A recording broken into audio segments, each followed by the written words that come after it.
in my dojo, you step in my dojo, you step in my. Hello, hello. Welcome, my lovelies. Thank you so much for tuning in. This is another ill.Communication interview in which iLL.Gates interview many amazing humans, especially musicians. And today's very special guest is Will, aka Balkan Bump, who is a fantastic Bay Area musician making all the awesome sounds. Will, what's up? What's up? So good to be here. Hey, yeah, welcome to the show, man. Thank you so much for taking time out of Oh, your man. schedule. I know you've been real busy lately with the new album. Congratulations. Thank you. Debut Balkan Bump record.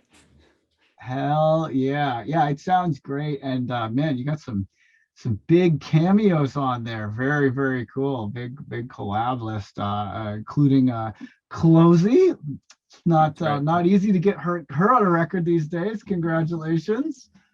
Thanks, man. Yeah, the trick with that was like we started the track like 4 years ago. Oh, nice. So before she blew up. I mean, a little bit before she like totally blew up. So it worked out well that way.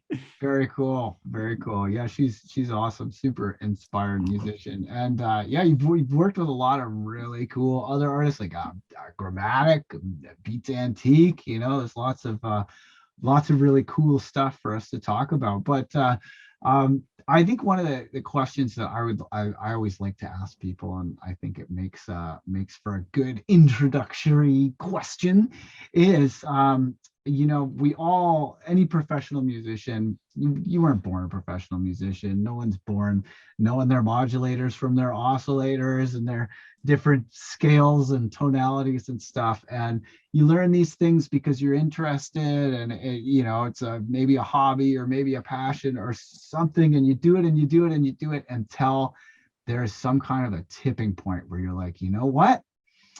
I'm gonna have a real proper go at this. I'm gonna be a professional musician. I can do this shit.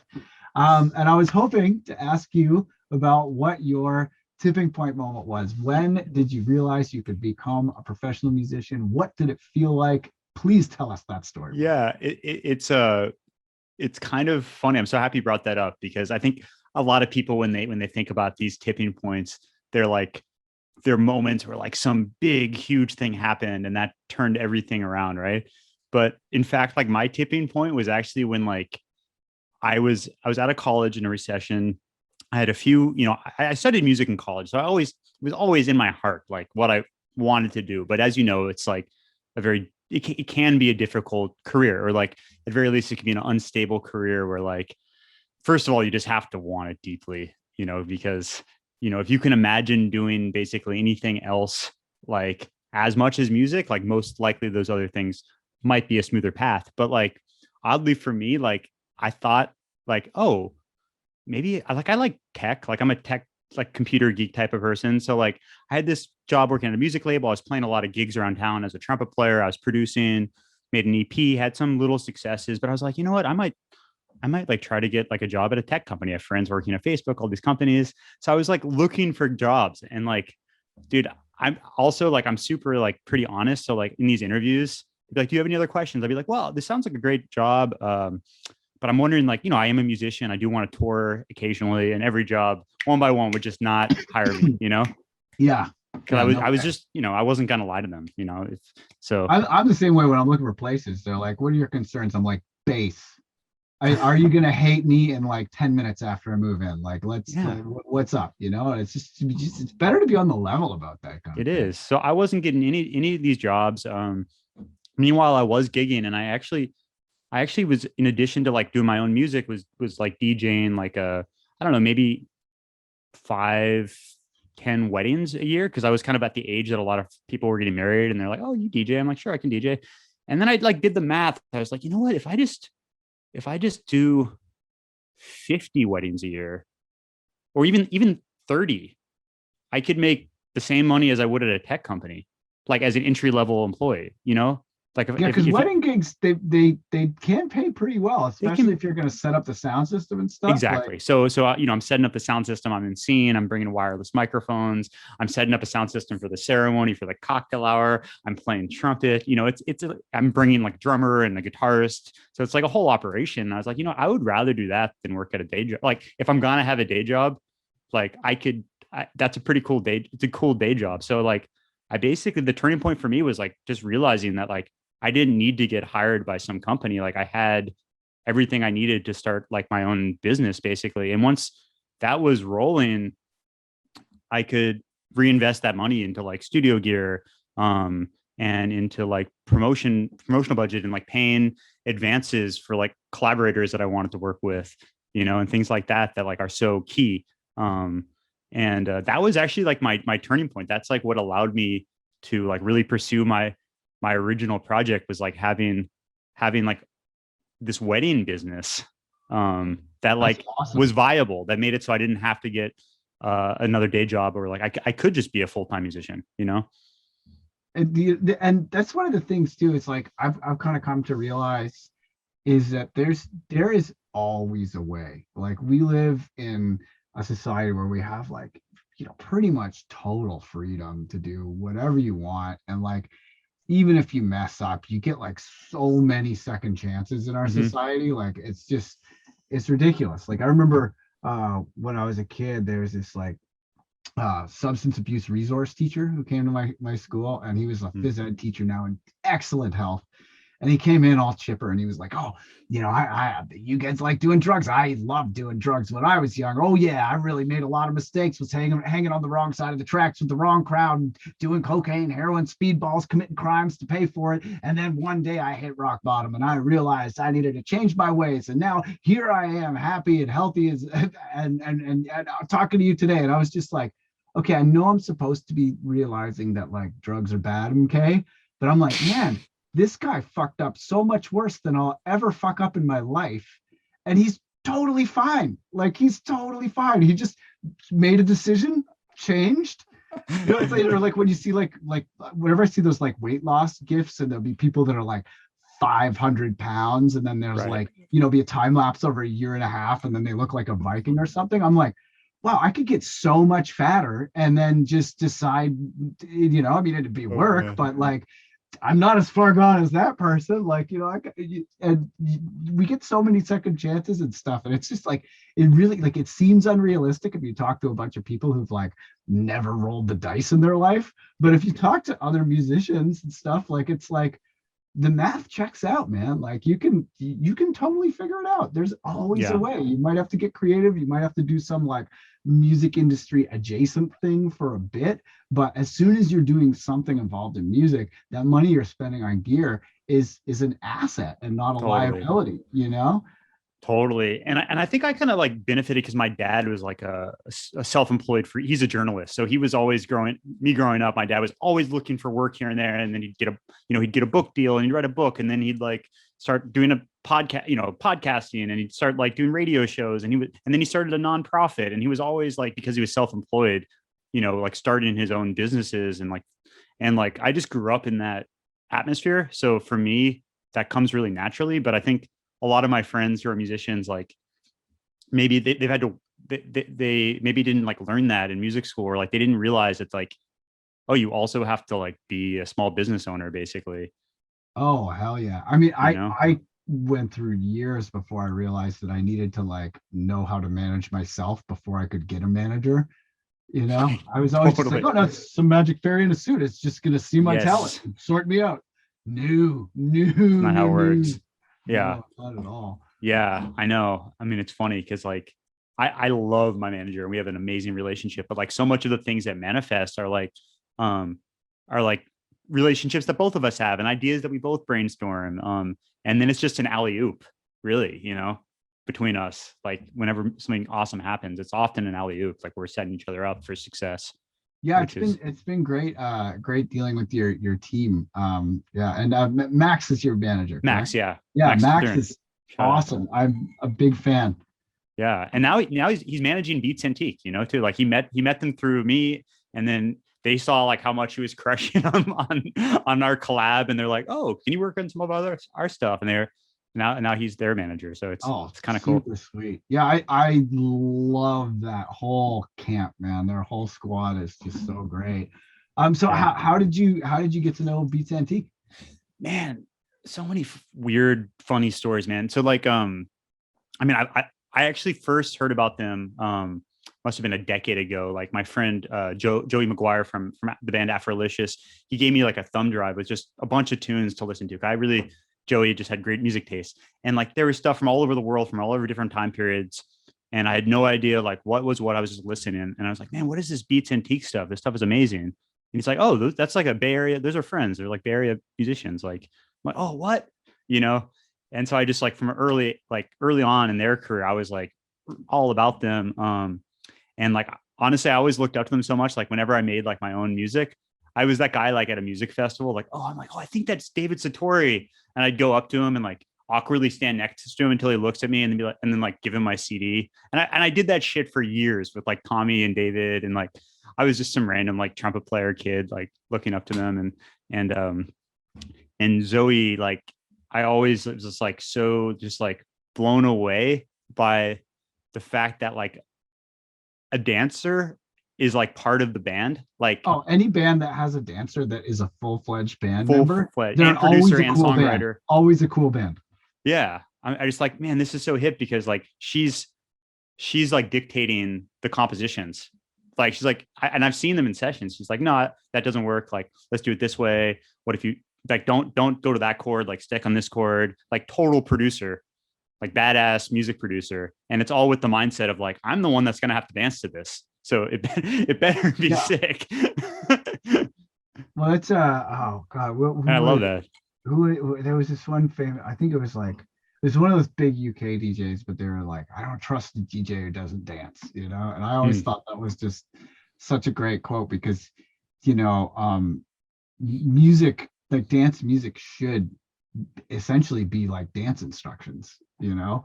And like you know, because like someone who's like a professional dancer, they can like blow your mind dancing to like Chopin or something, you know. They don't need the boots and cats, but like people who are out at a party, they're like kind of awkward, they're trying to look cool and like, you know, maybe meet some people and that they'll be friends with and have a good time. It's like you need to be like, no, it's okay, just follow the instructions and you'll dance fine. And then out comes the composition, you know. So having an actual dancer in the studio, it's a pretty big edge, man. It's a big edge.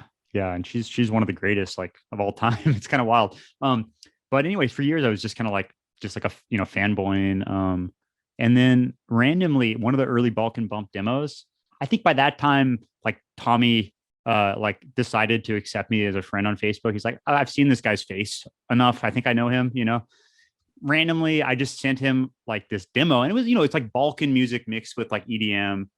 And Tommy spent some time in Macedonia, and obviously Beats Antique like explores a lot of those sounds. So I figured, you know, he might be interested in this genuinely. Like he might actually, not a random just like check out my music, but like this guy might genuinely be into my music. So I sent it to him on Facebook Messenger, and he just happened, because he gets this shit all the time from random people. He just happened to be like at an airport, like waiting for his flight, literally thinking about what music he should listen to, like while has like a rare 20 minutes of downtime, like right as I sent that note.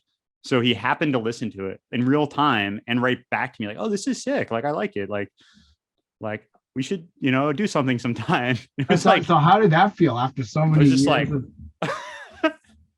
I was just like, whoa, that's so cool. Like, cause like so many times, like I've seen him at shows, and like I'm not doing this like it's not stalking. It's just like, you know, when you see people that like you really see yourself in some ways, you know, it's like you want to surround yourself with those type of people, you know. Yeah. And even if you miss the mark and end up like with people that are also surrounding themselves with those people, that's still a really good place to be, you know.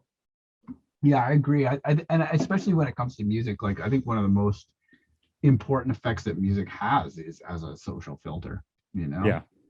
And I mean, it's just like, and generally the more specific the music, the more you're gonna like the people if you also like that music, you know. Right. I really dig it.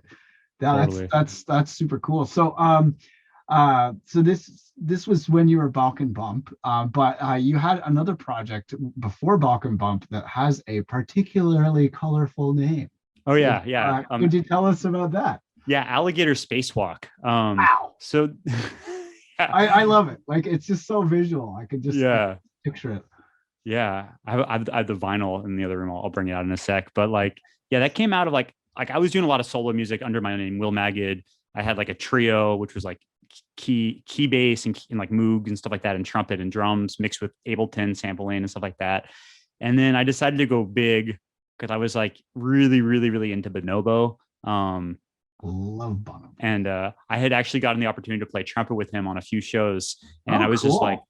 yeah, and it was like me and like a trombone player and like a whole string section, and it was like this lush orchestral dance music thing, and I was so inspired by that. I was like, you know, I kind of want to do that, but like my own way, like that lush orchestral thing. But for me, it was more like with like a little bit of like a grimy like hip hop mixed with that. And I was so motivated, and like I just like orchestrated all these things for like string section, and like learned how to orchestrate through doing this. Um, like it was over at my buddy's house, who's like an incredible Moog player, all day, just like recording him, doing all sorts of things. And the product was like something that I've like still to this day like the most proud of, probably music that I've made. And we did several shows. It was such a large ensemble that we were only able to do like, you know, maybe 4 or 5 shows. You know, like we did one big mezzanine show at the mezzanine in San Francisco, I love that venue. and it was So like incredible. That was like the debut like album release party, and like um and then we played at like SF Jazz one time, which was really cool. But we just did a handful because it's an expensive band, you know. yeah, how many people were in the band? It was like, let me think about this. It was like a 3-piece horn section, 3 strings, keys, percussion, drums, and guitar. So it's what and guest vocalists. So I would always have at least 2 Man, guest vocalists. even just like feeding that many people gets expensive. Yeah. Yeah. So it was like, I'm only going to be able to do basically really big local shows because it's not well known enough to like take that on the road. So I could only do like maybe like 1 show a year, you know, because it was so, But yeah. what a show. So we did 2 shows in 2 years, basically. And then I was talking about this earlier, but like my heart was totally into that. Meanwhile, kind of just on the side, I was just making like, honestly, in my opinion, just kind of like silly trap beats. But like replacing the hi-hats, like, you know, the super fast with like horn lines, Yes. like in trap. That I just had this like funny concept of like, oh, I could take like these Balkan brass lines that are like, you know, which is like very much the same, similar rhythms to like the hi-hats and trap music. It was just like a dumb idea. I was like, oh, I could just make a trap beat, but, Hey, but it's use not stupid horns if it instead of works. hi-hats. And it totally worked. and that was getting so much more attention than this like, you know, huge orchestral like dream of mine, just like me playing with like, you know, really simple drum beats in my trumpet. Like that got the attention of my manager, got the attention of Talib Kweli, got the attention of Gramatik. Like before I even launched it as a project, like that was like a sound that a lot of cats in my that I really looked up to were like kind of champion, including and Tommy too, Yeah. from Beats Antique. So I figured like, well, this is certainly easier for me to do, and I do like it a lot, and I can always take this somewhere else eventually. So why not? Let's see what happens. That's awesome because I think a lot of people they have trouble valuing things that come easily, you know, like there's this kind of natural, you know, urge to like make things hard for yourself that I think a lot of musicians like spend years unlearning or just never unlearn. And they're Yeah. like, oh no, well, you know, that's the easy way. I can't do something that's easy or comes naturally. No, because I am a fancy musician and everything I do is roundabout and difficult. So I'm Right. going to reject that and do the epic fancy thing instead to satisfy my ego.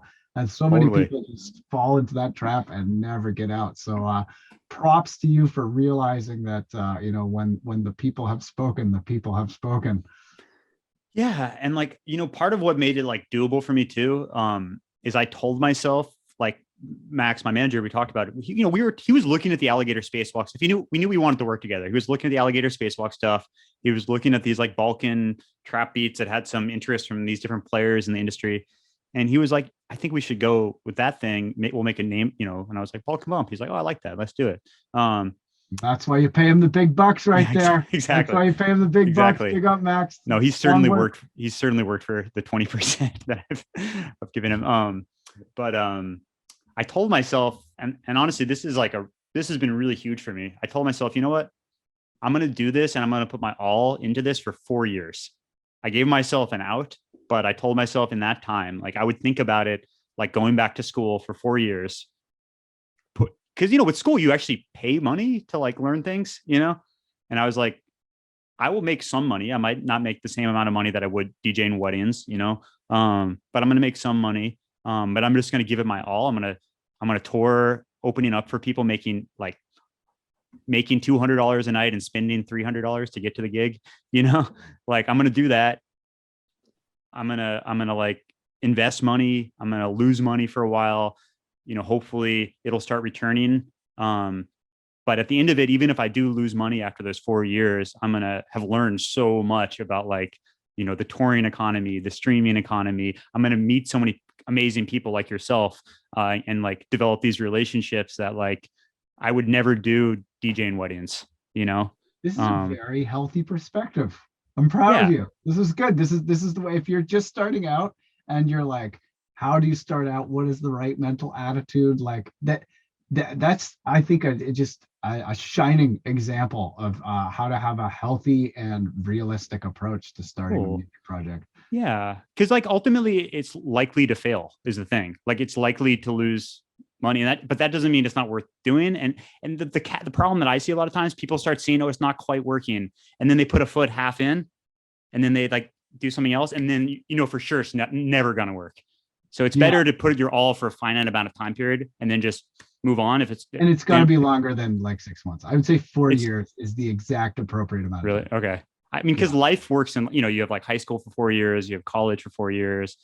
Like, that's kind of what I was thinking. Like, so it's kind of arbitrary. I am in year 4 right now, and I'm considering, because of COVID, giving myself a bumper year, like make it 5 before I reevaluate.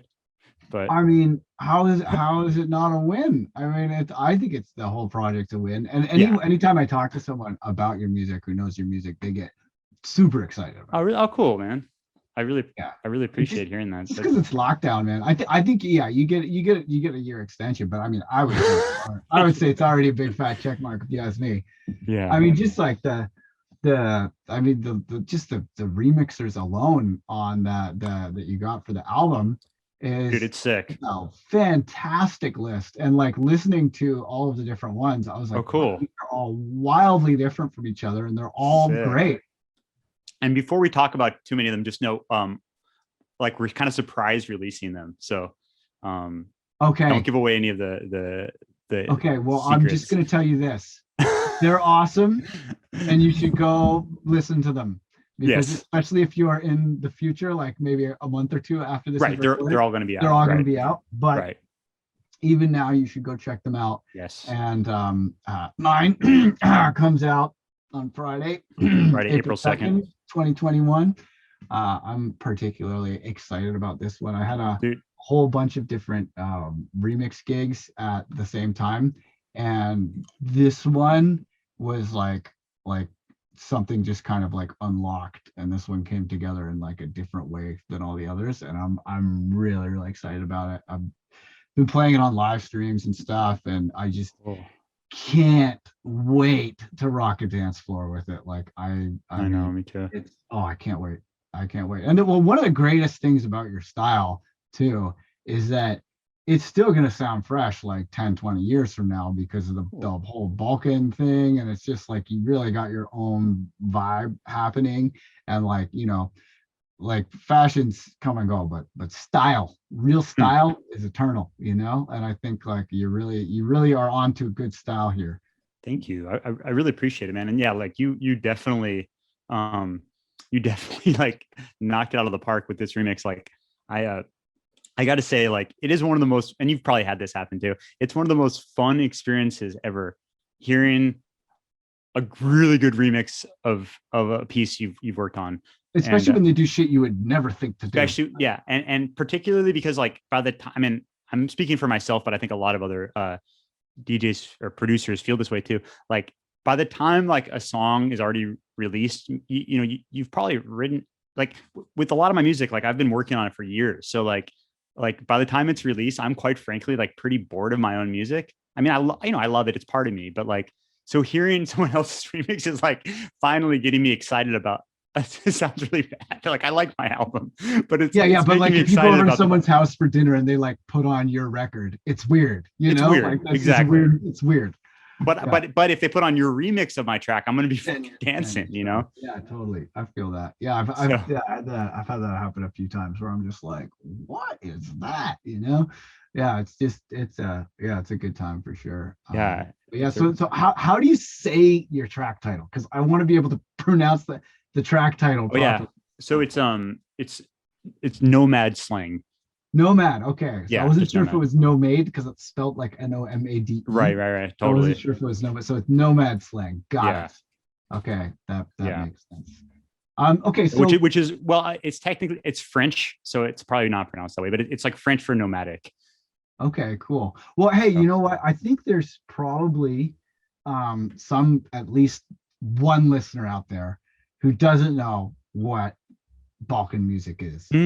So why don't so we true. just give them a bit of a rundown? Like, okay, so your style is fusing Balkan music with trap beats. You're replacing trap hi-hats with horns. But what Right. is up with Balkan music? What's the What is deal? Balkan? Crash course. Sure. Yeah, so super crash course. I wish I had like a map I could show you the Balkan region, which is in Europe. I'm just gonna get it up myself so I can like You can discuss. screen share. I mean, Oh yeah, we I can. Well, think this. here, let me make sure that your co-host privileges are yes, you are now co-host. So Oh feel my gosh. free to screen share. You Okay. have the power. Just Okay, I'm gonna bring up the Yeah. Hey, Wikipedia. producers, I got news for you. Loud and boring is still boring. It's time to get your hands dirty and spice up your beats with some fresh drums. So take my new course and learn how I make drums like these. Whoa. Okay. They're all. Okay, there we go. Yeah. Okay, we're looking at a map. We're looking at a Looking at map the of the map. So Balkans. so the Balkans are like this colored region. Sorry, I zoomed in way too far, and also got too close to the mic there. So it's kind of like the area that's like sandwiched between, what people commonly think of as Europe and like the Middle East and like Western Asia. So it's like Eastern Europe, where Eastern Europe kind of meets Western Asia, and that kind of overlap happens specifically like in like Western Turkey, especially like some people consider like Western Turkey almost part of the Balkans. So basically, it's this region that's like had so many different humans living, and you had Christians, you had Jews, you had Arabic folks, you had Roman Empire. There's yeah, all kinds of Roman ruins everywhere. right, yeah, and you have the Romani people who like are commonly known as gypsies. I mean, and just so many diverse ethnic groups and trade routes, and power structures on top of power structures. Like, if you're living in like Macedonia here in the middle, like you've had so many different. You've had the Byzantine Empire and Yugoslavia and the Ottoman Empire and all Yeah, these the empires, Ottoman. and there's just ruins everywhere from all these different histories. And you're just like, you might, if you're Roma from Macedonia, you might speak Turkish or you might speak another language, and it's just an incredibly diverse area with so much history and so many different peoples. And with that comes pretty interesting music. I mean, I think just about anywhere in the world where there's a lot of intersection of like different histories and different peoples, you're going to hear very interesting music. And I think specifically for me, it was the music of the Roma people, who once again, like a lot of folks will use the term gypsy to describe Roma people. I think that I personally don't like to use the word gypsy. Isn't it like considered a pejorative It is in it Europe? is it is absolutely used as a pejorative term a lot of times in Europe. And Um, also, I hear people say the word "gyp" often in yes, America, and yeah, Americans do not know that "gyp" is actually a pejorative against the Romani people, yes, and it's actually exactly. like super not cool to say. Exactly. It's like saying you Jewed someone out of money. And I'm Jewish, so I'll forgive myself for saying that aloud. But Okay, like, you get the pass, but barely, but barely. it's like it's a similar type of thing, you know. And then on top of that, beyond that too, just like and you know, I think a lot of it comes from good places, but there's a lot of people, especially like in the festival scene that we're in, who might use the term like gypsy. They might have like a clothing store called like the hippie gypsy or something like that, and they're celebrating their nomadic life and like and this like utopian vision of like of a what a Romani person's life might be like. But in doing so, they're romanticizing something that actually historically has been actually like a very you know, disenfranchised group of people. And it's great to celebrate like the aspects of the culture, but like I think a lot of people don't even realize that they're like reinforcing like stereotypes Yeah. by doing that. So I try not to use that word, but the Romani musicians that I've met and I've studied in Northern Macedonia specifically, like, or just some of the best, I'm gonna turn this off, some of the best musicians I've ever heard in my life. And this is like trumpet players, bands like the Kochani Orchestra, who I never had heard of growing up. And I like studied ethnomusicology at UCLA, and I'm a student of musical history, but no one had ever showed me like these bands. And So when I okay, so heard if you it, had to give us a crash course in Balkan bands, like what you like spell them out so people can like type their names in type in the and bands, yeah. yeah, So yeah. like What bands should we look up to so get a crash? Kochani, which is also a city in Northern Macedonia, it's Kocani. And Kocani, Kochani. Okay, cool. Kocani, yeah. And they're Kochani Orchestra, but you'll find them if you just type Kochani. And that's also the name of the city that they're from. It's one really amazing group. Another guy, and I named a song after him, is it's Jumbo, but it's spelled Dzambo.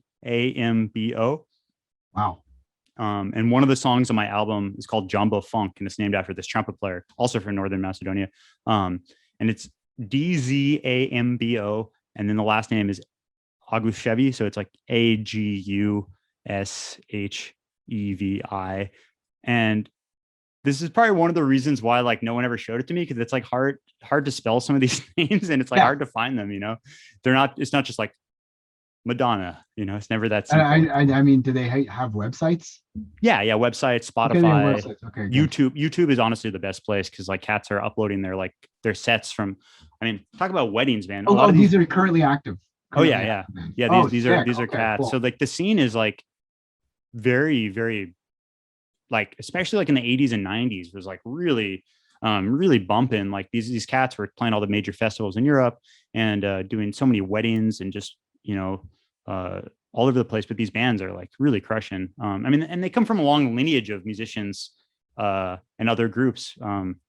But these are some contemporary cats that I really There's some dig. pretty good Balkan DJs too. Like, have you ever seen Dunkelbund? Dunkelbund's Dude, pretty awesome. I was literally just texting him like an hour Oh, no ago. way. Sick. Yeah. Yeah, he's out in Austria, but like he's super. He's remixed a lot of these cats, like Boban Markovic, who's another obvious one, and then Goran Bregovic, who's like a singer. But Can you spell these names, these last two as well? Because oh man, yeah, Goran Bregovic. It's Goran and then Bregovic. Okay, Goran Bregovic. Got And it. then the last person I want to mention is the queen. Her name's Esma. She actually, like, if you just type in Esma, like Balkans, you'll find her.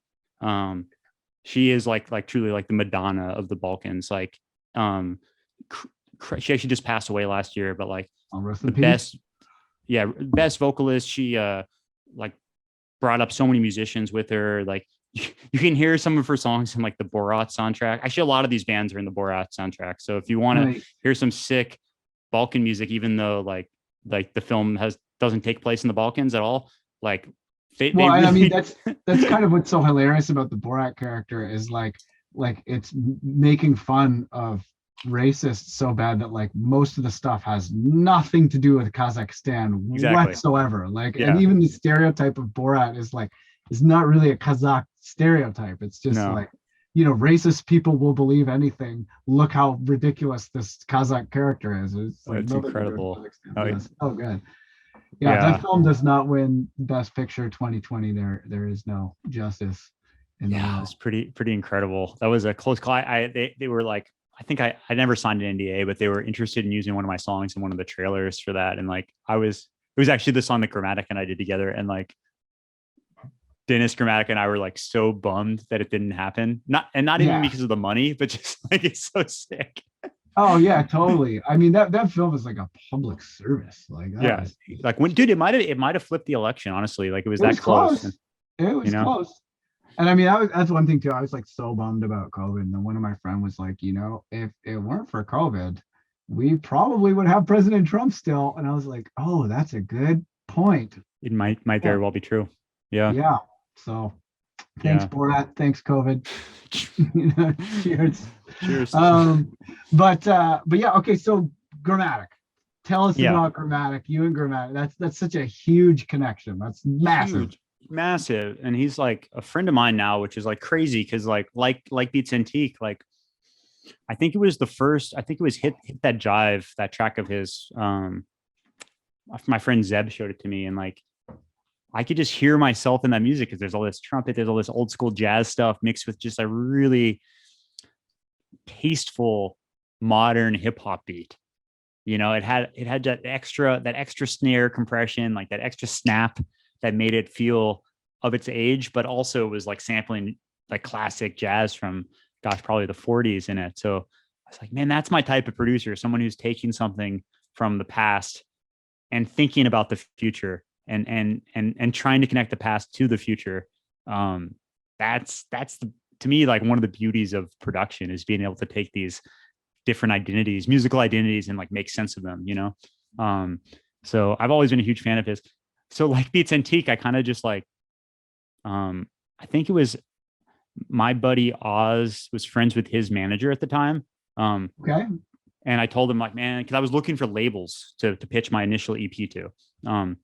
And I'd already gotten Talib Kweli on one of my tracks, and it was That's like so crazy. Crazy. Yeah, we're gonna have to tell that story too, but let's do the Gramatik one first. Okay. One at a time. Okay. One at a time. And it was like my biggest reach label was Low Temp, because not only do I love Gramatik, but I love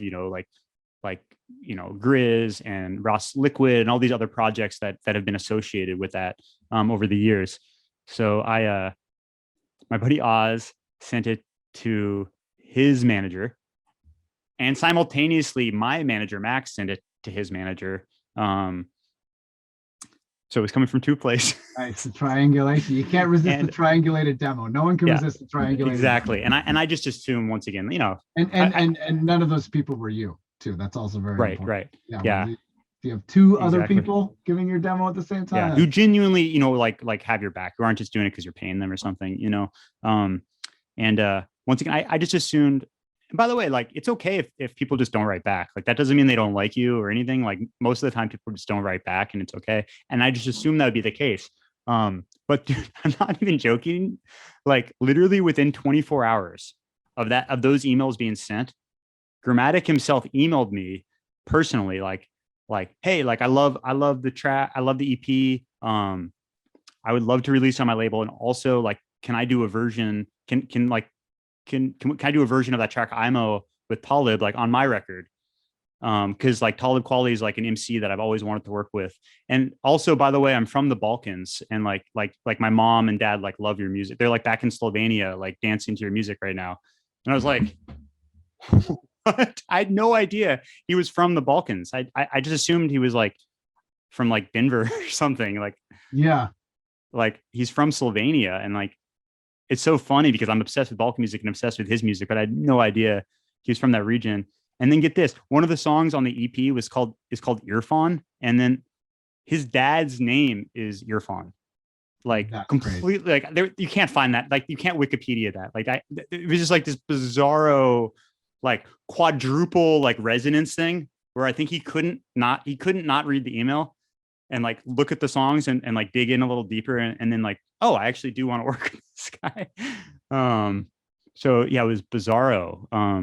And man, like just a few months after that, he invited me to play with him, just play trumpet with him. We could do our collab and also some of his music. A lot of his music has horns on it at a Terminal 5 in New York City on New Year's Eve. That was like Sick. first time I met him. First time we didn't even talk on the phone. It was just email. And the show went really well. Like I think because I've been listening to his music for like a decade, like, Oh, you must have been charged. What did that feel like? Like, were you like after listening to someone's music for so long, and like you're just all these coincidences and stuff, and then you're getting on stage? Like, what was that moment dude, like? All I could think about was my wireless mic and just hoping it doesn't disconnect. Like I just found the one thing that could go wrong, and I focused all my attention on that. Oh no. And the entire set, I was just looking at the wireless receiver and making sure the light stayed just on blue and didn't flash. Because if like it flashed, that meant, just like, yeah, if it flashed, that meant it would be disconnected from my trumpet. A sheer force of will, just holding that wireless connection. But no, man, but I just gave it my all. Like I just said, fuck it. You know, I'm just gonna jump up there and like, because I knew his music well enough, and I know his style well enough that I knew when not to play. Because it's not like he wasn't like very important. He wasn't like, here are the horn lines, like learn the. It was like, no, just come play with me on like half my set. And I'm like, okay. That's so trusting. That's so cool that he that he could trust you at that yeah level. And a lot of those songs did have horns, so I learned those lines.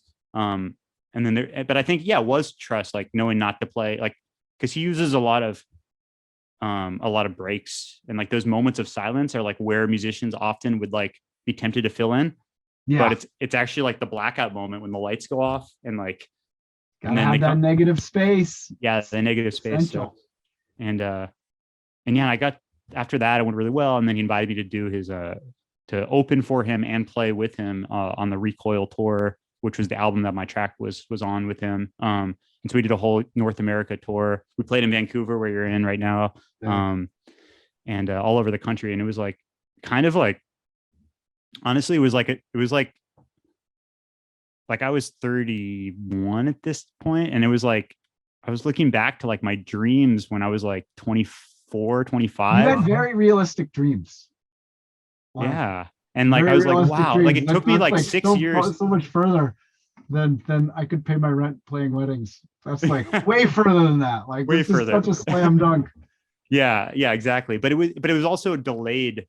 It was like this was like what I wanted to be doing when I was 25, you know?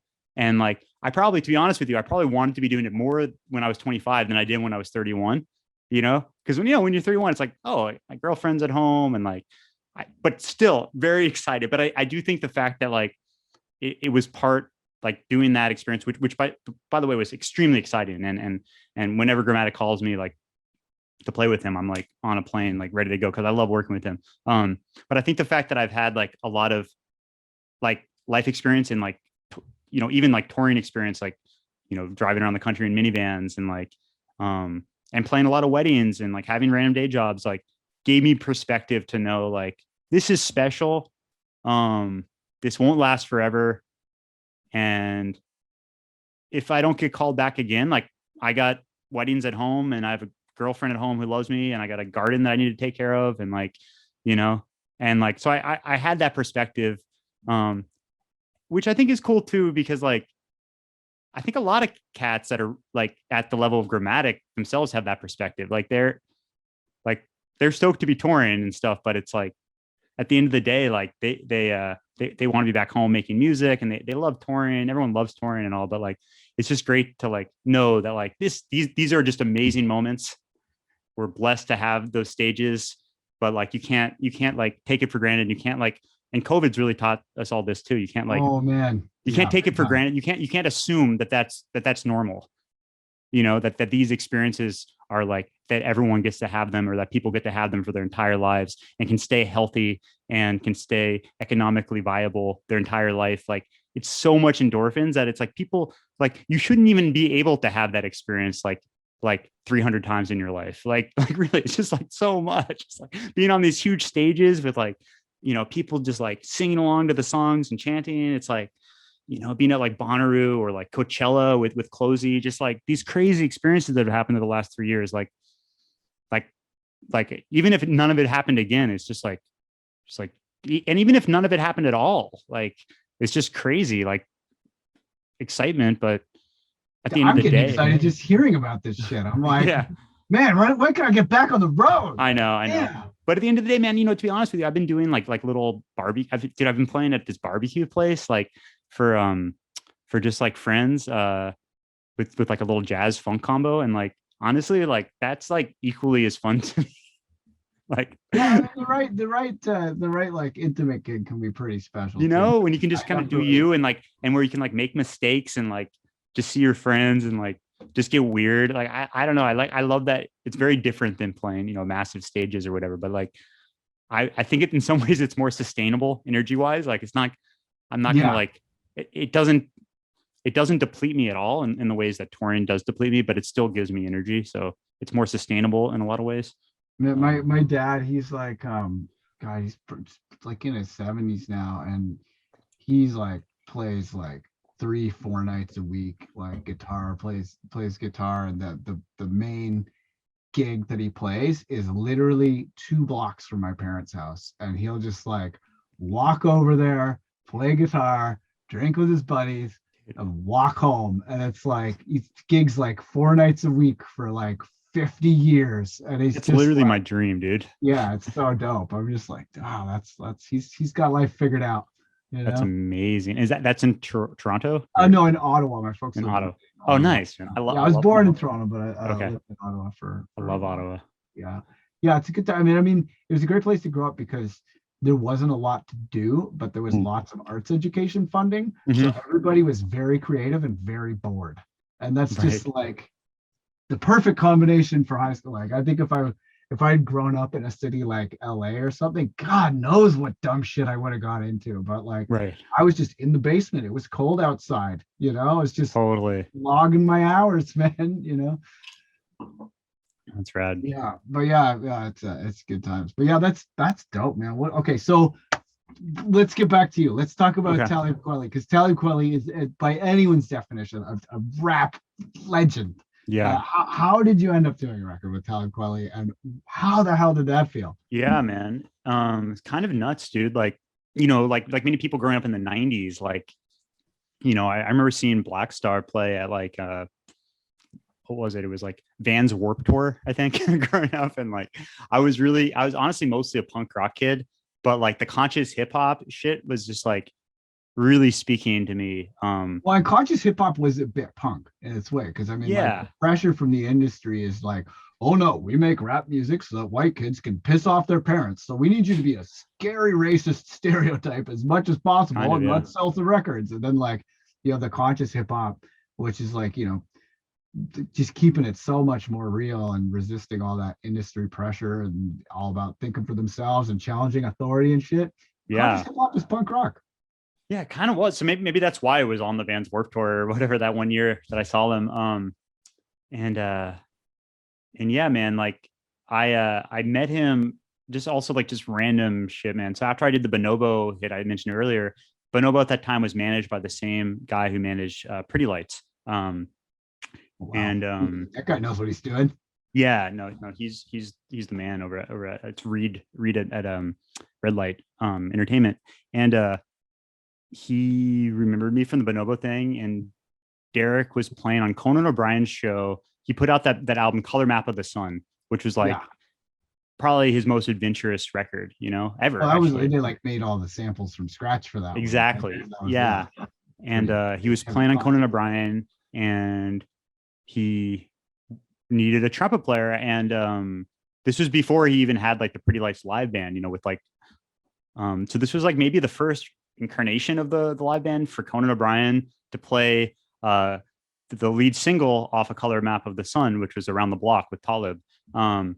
So I flew down to LA and did like a day of rehearsal with, like it was like Eric Krasno on guitar and Borum Lee, Derek, who was also like a musical hero of mine, and and Talib was there like rehearsing, and then did the show the next day. So over like 2 days of just like being in a rehearsal facility, talking to him a little bit about like music and shit, like, we perhaps bonded, but at very least he just knew who I was when like years later I wrote to him, because I think that was he remembered that, I wasn't just some random dude like, hey, you want to flow on my, and he also probably remembered me telling him about like how I wasn't really a hip hop kid, and I really like how like the conscious shit really spoke to me. And so I actually literally made a list of MCs that I wanted to work with. Because I don't really work with vocalists too much, and like if I'm gonna work with a vocalist, typically for me at least, I often want it to be an MC type of thing, because like I'm like writing the melodies, so I'm kind of thinking about the vocal more like a rhythmic thing that fits in with the melodies, rather than like here's the top line, which is cool. Like, and I guess I have done that, and I plan on working with vocalists in the future, but like I knew I wanted to work with some MCs, and I had a list of MCs, and it was like Gift to Gab. Oh, he's so great. It was Gift to Gab, and handful of other cats, and Talib Kweli was literally at the top of this list, just like physically, that I wrote down. So he was like just the first person I reached out to on this list, and he remembered me, and he liked the beat that I made. It was this track IMO that ended up on the Gramatik record. He liked the beat, and he gave me like a really reasonable how it works. Like typically you give people advances, so he gave me like a really reasonable advance. That's cool, because he could charge an unreasonable advance. He could have charged an unreasonable amount. It. Yeah. I mean, I think it was like $4,000 or something like that, which is probably a lot lower than he would charge us, like a way random. More affordable than I It was more literally, I think, like, well, I got to hire the dude at the recording studio, and like it was more just like a transactional thing, just to like not trip about it when he goes and records, rather than like a fee. It definitely wasn't a fee, because he owns part of the song and all that. It was just a small advance.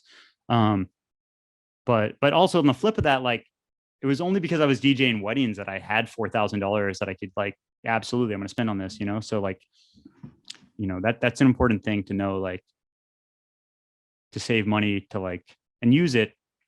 The best, honestly, in my opinion, the best place to use money is to hire amazing people.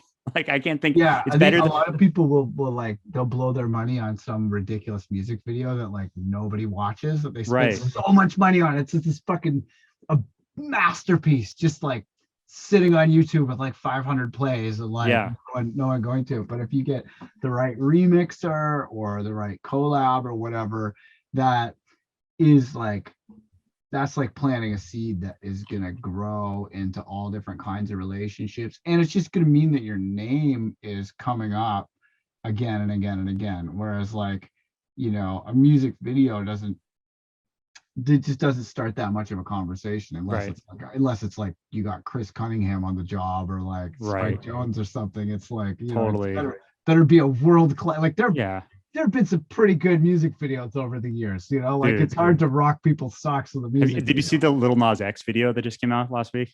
No, but I love the sneaker thing. I've been chuckling about it all day. I'm like, this guy got his worst enemies to be his free promo. Like, how amazing! You got to check out the video. It's like the best thing I think it's like, it might be my favorite music video of all time.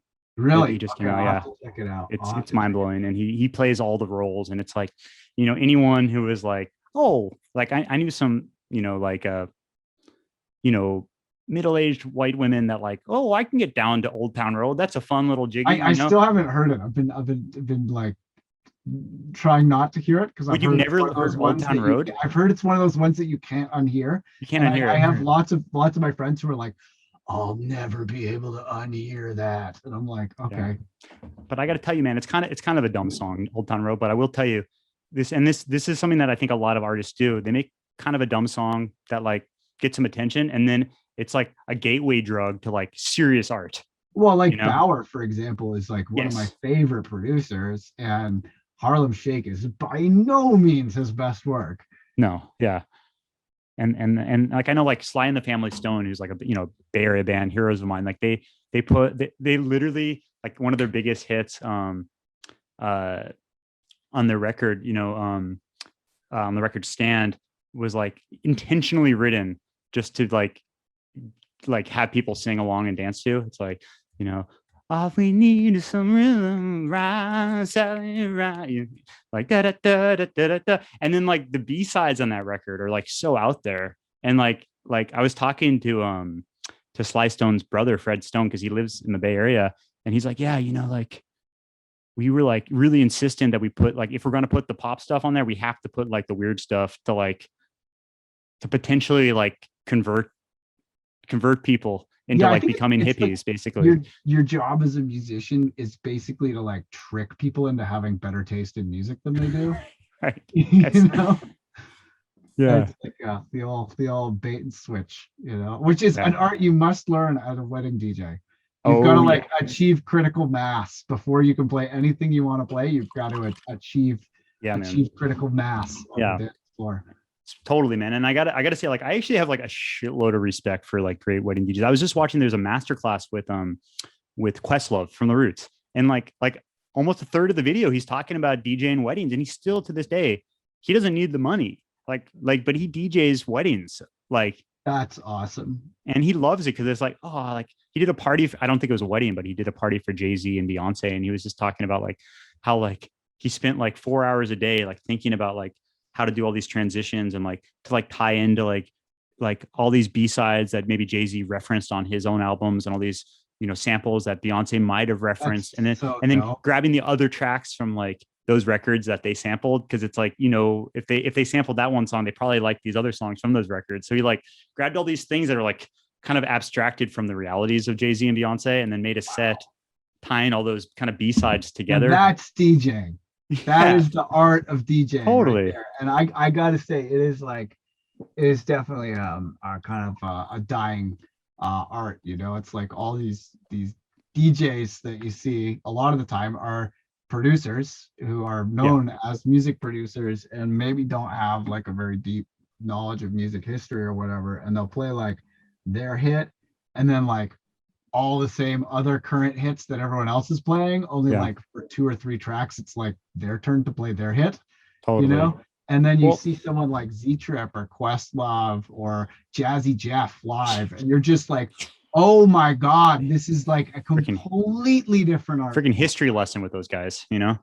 And Jazzy Jeff, man, like I remember seeing him at, like I always catch his set at Shambhala every year. And I remember seeing him, and he was doing like these mixes where everything was like perfectly in key, and then it was just like he would play like 20 seconds of a record, and then into 20 seconds of another record, and 20 seconds of another record, which normally would get annoying because you can't get your dance on. But the structure of like, he would have like a whole 5-minute section that he might have played 20 records in it, but that 5-minute section makes sense as a song. And like he'll have like, this song will reference the fact that it's Friday, and then so will this song, and so will that song, and then it'll be midnight, and then there'll be lyrics about Saturday or whatever, and then that chunk is done. You're like, that was a whole weekend in like 5 minutes of mixing it. It's just insanity, and then he's like really blasé about it, just like, whatever, just hanging out in VIP, just super chill, like, how's your weekend going, dude? All night, everybody. It was like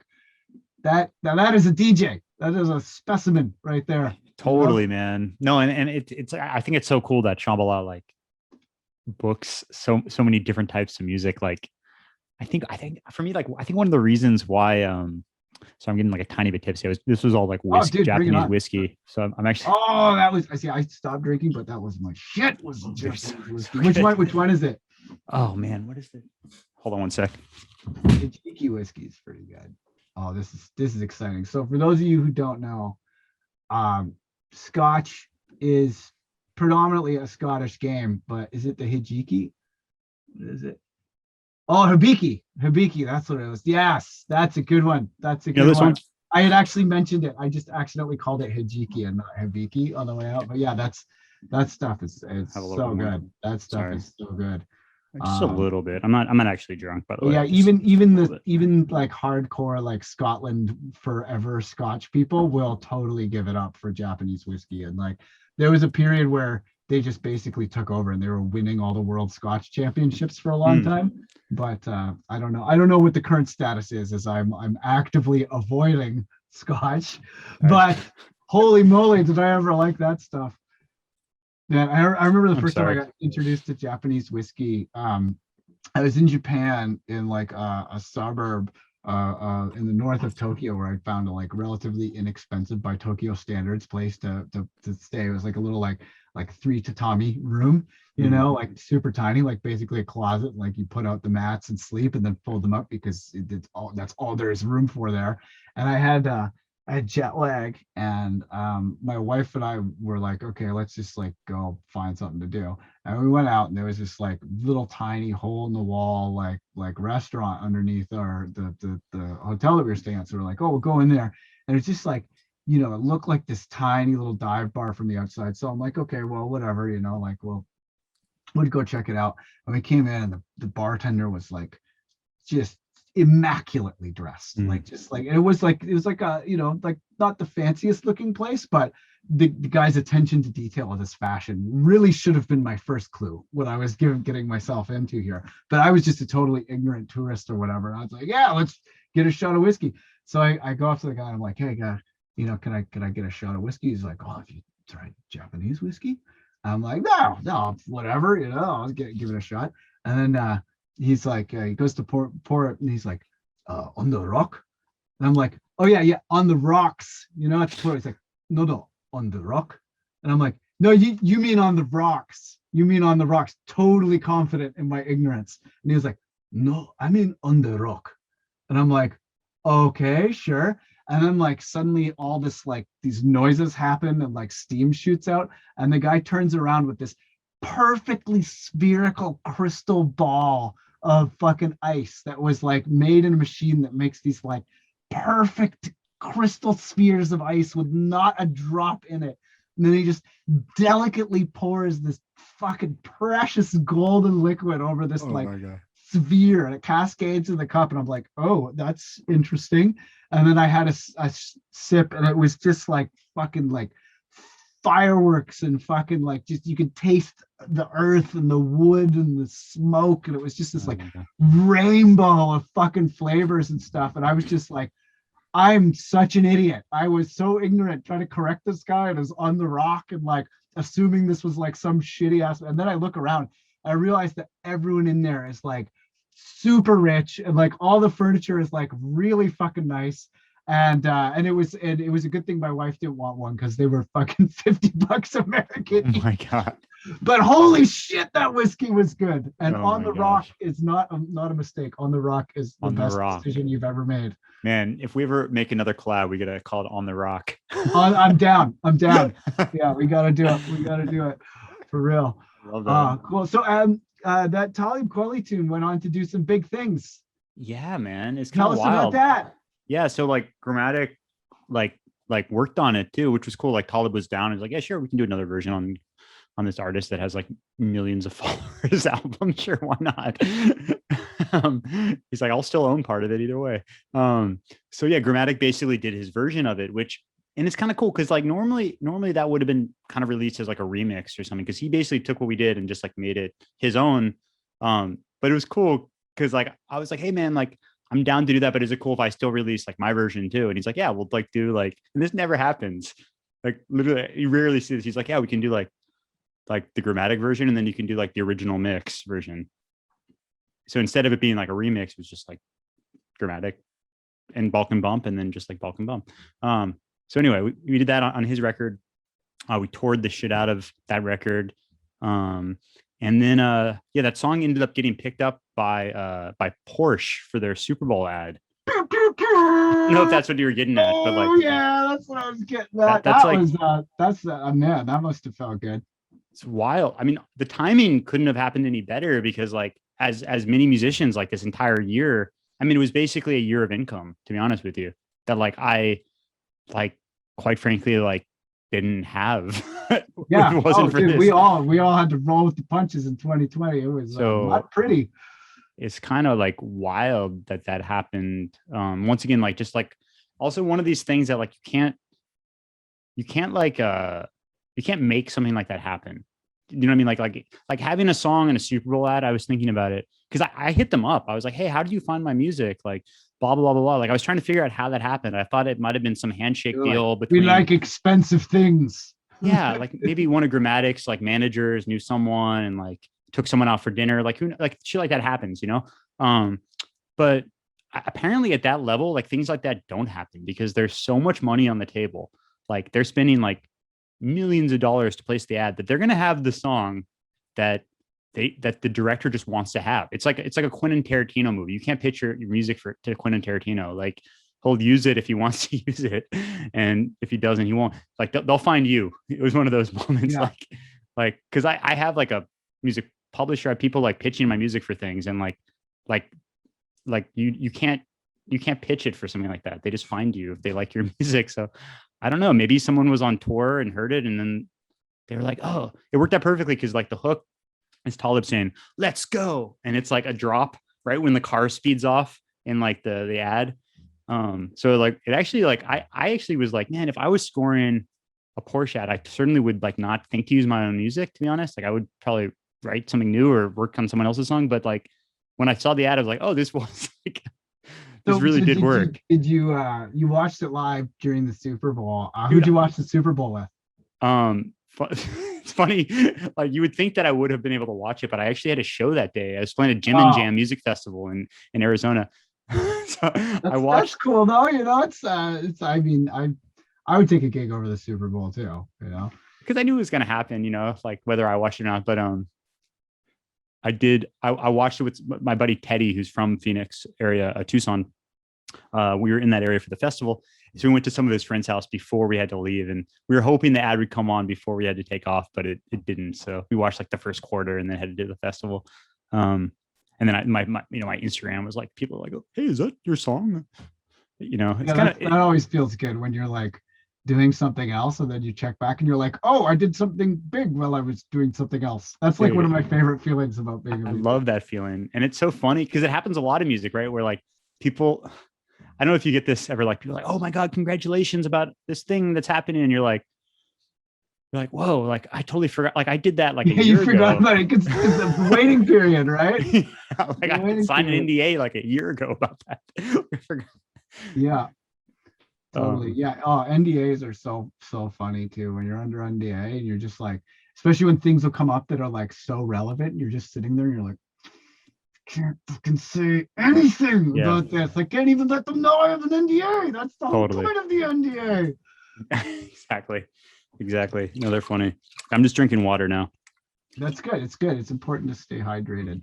Yeah. No, it's a little warm down here too. So yeah, it's starting to warm up here. I was outside in the sun today, like running around in a park full of dogs, and it's so great. Yeah, man. Spring is here.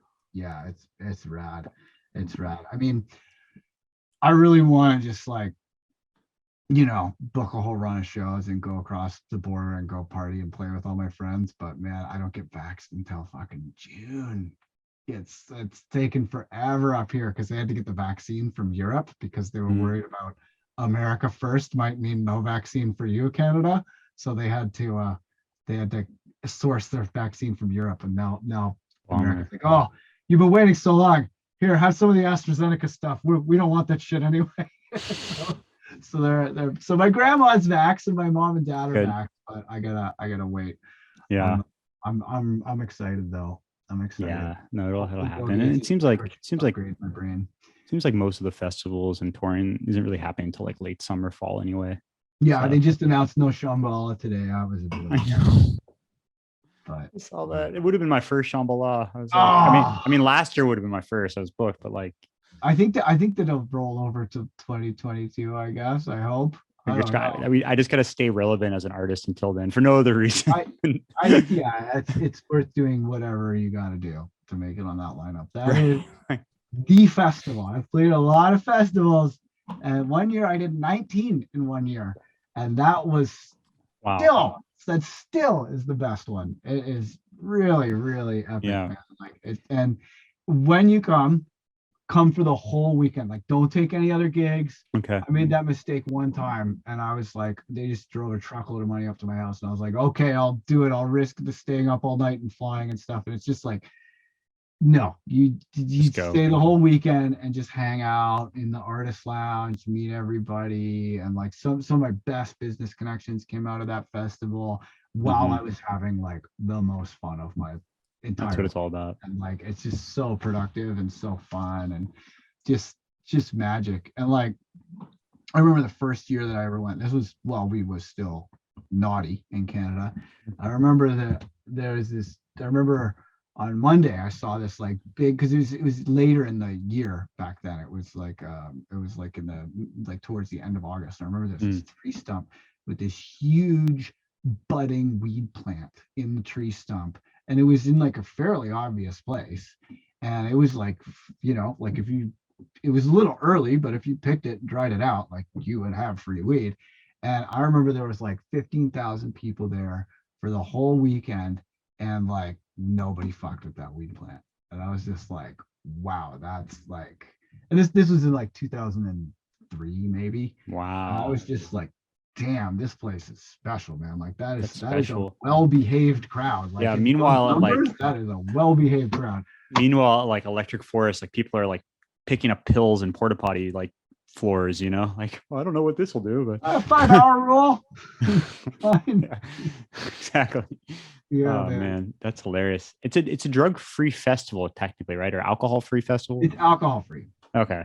Yeah, it's not, everybody knows there's going to be drugs there. Like there's, Okay. and they have harm reduction, they have drug testing. That's awesome.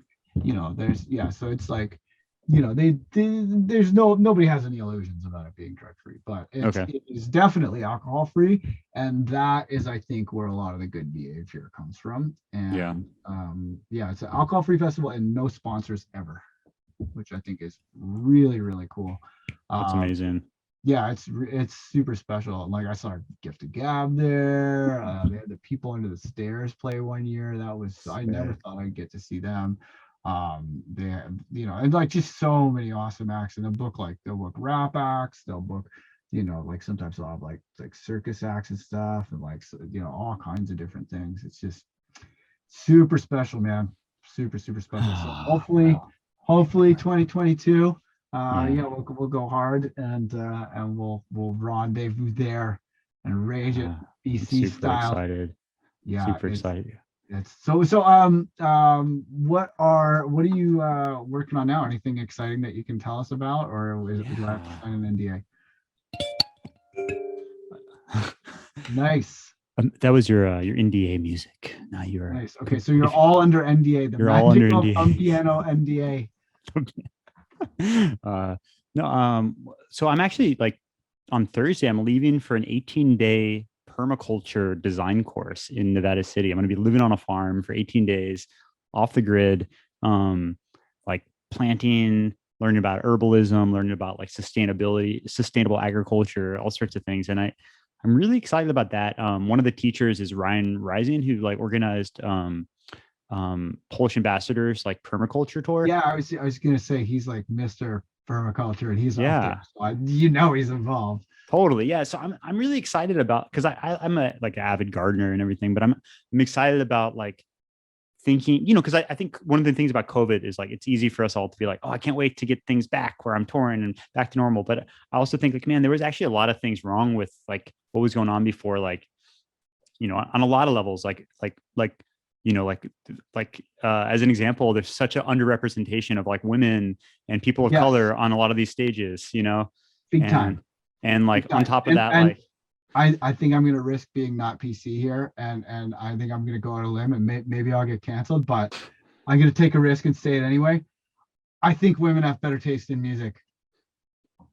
Yeah, I mean, I think they do. Like, the women in my life certainly do. It's just a fact. They do. Yeah, I mean, it's hilarious. Like my partner girlfriend, she sees right through all the fucking hype, man. Like she'll hear a beat of mine, and she's like, it doesn't really sound like you, or like, nah, like that's a little too aggressive. Like she hears it for what it is. She doesn't care if it's like some trendy sound that I'm trying to adapt that I'm all proud of. Like she doesn't care about that. Is it good or not? Like just right to the chase. Yeah. Right to the chase. It's great. Yeah, I don't know what I would be doing without my wife in my life, but it would be nothing good. Nothing good would be going on. No, but yeah, there's that, and then like also like just like the you know like the like just the carbon footprint of touring. Like I've I battled feel with that a real lot, guilty about that. you know. Like I did fucking like 8 flights a week for like almost like I think probably 15 years I was touring like that. Wait, And I 50 just, years? Aren't you like yeah, 50 years. Yeah, totally. 35? Yeah, I actually sleep upside down and I drink the blood of fetuses every night, just stem cells, just suck it out. Yeah, no, 15 years I did, Oh, 15. almost 15 years just being on the road Wow. all the time. And yeah, and for about 10 of it, it was like 3 gigs a week. And I just like, I think about that now and I'm just like, that is so many flights. Like it's It's a lot, yeah.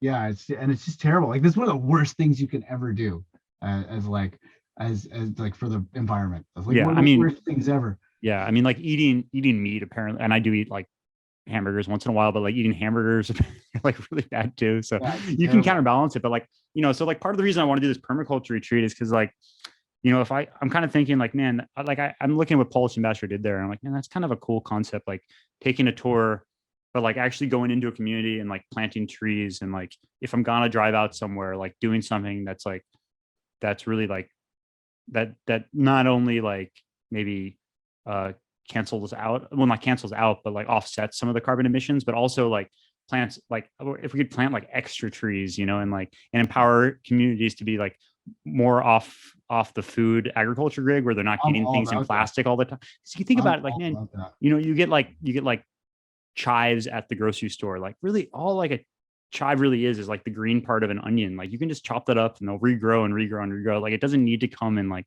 you can grow it on your windowsill, like it's so, a lot of these things are so Okay, easy. so I can't even tell you how many people that have come to my workshops or come to the dojo from these music schools going, hey Dylan, I just spent 50 grand and like a year plus of my life learning what all these knobs do, but I can't finish music. And that's why, my specialty as an educator is teaching workflow, because workflow is a full process where you can cross the finish line again and again and again and get better. Step in my dojo, you step in my Step in my dojo, you step. Step in my dojo, you. We all want to make high quality music, right? That's the name of the game. You want to make the best possible music you can. What five edible plants? What are your top 5 edible plants? Okay, 5 top edible plants. Okay, most of them are perennial herbs, and I say this because they'll regrow. You can use it in all sorts of food. They're fairly easy to grow, and also very drought tolerant. So like also that means neglect tolerant. You can leave them in the sun without watering them a lot. So like rosemary, thyme, also like mints are really amazing because you can put them in drinks to spice up your water. They do need a little bit more water, but they also grow like crazy. And then you can like divide them and give like little chunks of it to friends and like, here's some mint, take it, put it on. And then chives are amazing, man. You can do literally all you have to do. You can buy onions or green onions, whatever you want to call them. Get them at the store, chop off the top part, take the bulb, put it in a little soil in your window, water it, like it'll grow back. You can cut, it'll regrow, cut, regrow, cut.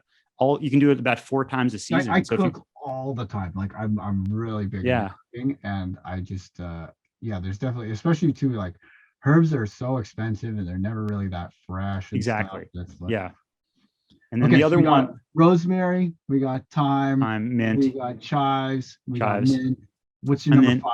And then, if you live in a warmish climate, I would say tomatoes, just because they really are better off the vine. Like by the time they get to the store and sit in a refrigerated area, by the time it gets to you, like, unless you have if you have a really choice farmer's market where they're picking it that morning, but the taste is just something. Is there like some enzyme or something that is like lost really quick once there is on the vine? maybe after this permaculture retreat, I'll know the name of the enzyme. But yeah, there's something, and that's true with like, well, garlic is in its shell, but like when you peel garlic and crush it, it loses its nutrients in like 15 minutes or something crazy. Oh, that's terrible. Yeah. So like, there's a lot of things like that. Like you want to like, but other things gain nutrients when you cook if you it. chop it, does that happen? Is this specific to crushing, or is it just the fact that it's I think it probably does it slower with fewer cuts, but like it releases some sort of like aromatic, medicinal essence that doesn't get into your body if you wait too long. So yeah, there's a lot of things like just fresh things like weed is another really good one. Like if you do smoke, it's just so much more. It's kind of a beautiful process to like grow your own plant and smoke it and like give it to friends. Like if it's if it's legal, you can grow 6 plants in Canada now. You can go here sick, too in California. Yeah, it's awesome. And like it really, even if it's not like the greatest like production in the world, it's still pretty good. And you don't have to like go awkwardly wait in a line and show someone your ID and then like get in a little bag and with all that plastic once again and then like it's kind of amazing. There was one time I was at a place in California and it was like a juice bar and they it wasn't on the menu, but they had like been putting weed stems in the juicer. And they had like a grass juicer and they put some weed stems in it. And I was like, that is tasty. And they were like, yeah, it's like, it was like, like extra CBD or whatever. They said, they were like, you want extra CBD juice? And I was like, what do you mean? They're like, yeah, we got some stems. We're going to juice it. And it was good, man. That's it awesome. Was, like, really tasty. Yeah. So I got a Norwalk, like I juice all the time with my Norwalk. And I've been fantasizing about juicing weed stems. I had no idea, man. Like I just gave them to my buddy. I think he made like shake out of it, or he made something with it. But so I remember people doing tea. People where you can boil the stems and make tea. But I gotta do that. Cool. Okay, so I noticed that you've got all kinds of musical instruments around you. I was hoping, this is like a crazy idea here that I think might be a fun way for us to get to know who's out there watching / listening to this interview. I was kind of hoping that you might want to pick up the trumpet and play us a little something, and then maybe people in our listenership / viewership could sample and remix it. Absolutely. I'm gonna put a tiny little verb on my mic. Wow. I love how he's just like on tap. He's got reverb like just on tap. Like okay, cool, sick. All right, I can't wait. Okay, so I'm gonna be quiet. I'll turn my mic off. Real quick, actually, before you go, let me. What's the tempo that you want? Whatever you're feeling, man. I mean, I think all genres of people listen to here. So yeah, just maybe I'll do it to a click. That way folks can kind of. Wow, he's going all in. This man cares about you out there. You know what I mean? Dear listener, dear viewer. Well, I also care about myself, and if they get it and it's not to a click, they might like try to warp it in a weird way and put awkward transients. Sound quality is a thing. So if it's intentional, by all means, do that. But if you want it to just be at the right tempo, I'm just going to put this at 100, have a nice middle ground, and I'm going to put. Okay, cool. I'm going to mute my mic so that I don't contaminate our fabulous recording. I think I'm getting. So I just need to go into live and set my output to my headphones. There we go. Okay.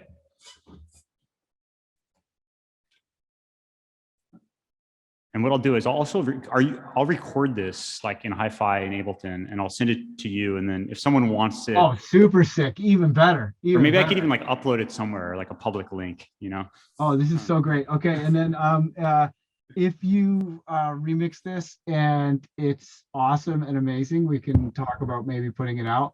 But if you, so this is exciting. Okay, I'm gonna mute.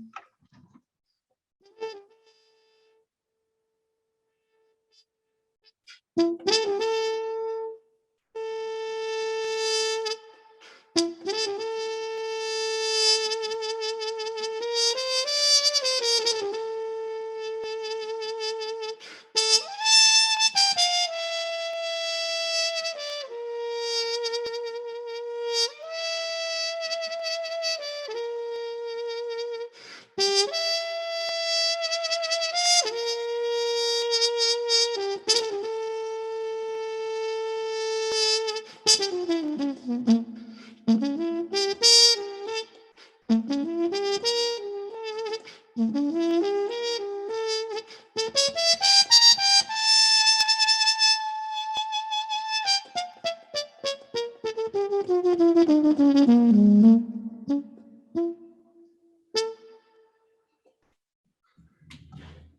that was magic. That was so cool. That was Thank yeah. I you. could tell you've done that once or twice in your life. Never like on me to do that. There, now we're recording again. I didn't even know I could do Okay. that. Cool, but you got the goods, right? The goods. Yeah, I got that recorded. Oh, sick. This is gonna be so fun because there's a lot of really good musicians out there, and I'm sure they're listening. And Yeah. okay, cool. So yeah, very cool. Just yeah, definitely send it back our way, and be sure to tag Balkan Bump and ill.Gates when you post your It'd be fun. I love that. your tune. I'm so super excited. I love the way that mute sounds too. That's like, Yeah, that's not like the Miles Dave. I mean, Miles just like he defined the sound of this harmony mute. But I love it, and it's one of those things where like I can practice it when someone like my girlfriend is in law school in the other room, so I can play it, but it still has a beautiful tone, but it's not too loud, so it won't upset anyone. yeah, You know? I'm always amazed when someone's like a drummer from Brooklyn or something. I'm always like, how did you do that in an apartment? Like, did you build yourself a cement box? Like, Totally. you know? Yeah. I Yeah. don't So know. what was any tips for avoiding noise complaints? Oh, like for trumpet players and stuff like that. Yeah, or just anyone who's loud. Any tip for our loud audience members how to avoid noise Yeah. complaints? Honestly, man, like I really think this is true. Like it's almost like the louder your instrument is, the more dynamic range you actually have. And a lot of times people that play loud music like don't explore like that minutia. I think about it like this, like you might appreciate this. I mean, you probably already talked about this, but like with producing, right? Like by default, Ableton or any software, it's set to 0 dB, right? And you can go up to 6 in Ableton, but you can go down to infinity. Like that knob will go, so you have so much headroom going down. Yeah. And actually not that much going up is the truth. No. And most commercially produced sounds are already just bricked. Like it's just this Right. sausage of 0 dB loudness, Totally. you know? So it turns out actually like practicing quieter and almost as quiet as you can to still get the integrity of the feeling, like actually like gives you more volume range and more subtlety and nuance on your instrument and in the studio. Like you can do actually more with it when it's I mean, that's not to say sometimes I'll just play super loudly and it shows I dig the fuck in, but like it's probably better practicing quiet. Like as far as like just like improving on your instrument, like I probably get more out of playing quietly than I do out of playing super loud. That's a great tip. Yeah. That's really good. That was not the answer I was expecting, but it was definitely the answer I needed. Yeah. Cool. And then So, okay. yeah, I was going to ask you about some other tips, but one Yeah. question about tips that I often ask people is if you had a time machine that could only teleport back information, what would you tell yourself in the past to spare yourself some hassle and speed up your progress? Man, it's a good question. I probably would tell myself how to build a time machine. Well, that's pretty sick. That's definitely, there you go. You ever watch that movie Primer? Like the realistic movie about time travel, and the plot is just completely impossible to follow because the movie happens like basically as soon as they invent the time machine, there's like 50 versions of themselves coming back, and you're like, oh fuck, what? And there's like, you know, message boards with theories about it's like literally the only realistic movie about time travel. Totally. So okay, so now that we've gotten the realistic answer out of the way, please give us a non-realistic fantasy answer that will yield useful information for our audience. Yeah. Honestly, I probably would have just like told myself to like study with other music producers. I was talking to you about this before the call. Like when I was a kid, like I was taking trumpet lessons, I was taking piano lessons, and I was just like learning music production by myself. Like I think it was like Sonar XL or some program like that. Oh, like wow, old school. Like yeah, like when I was in like freshman in high school, like in 2000, and you know, like people that were producers were working at like $1 million studios producing big records. Like the idea of a home studio person, like the fact, like I didn't know that like I could even study that with someone.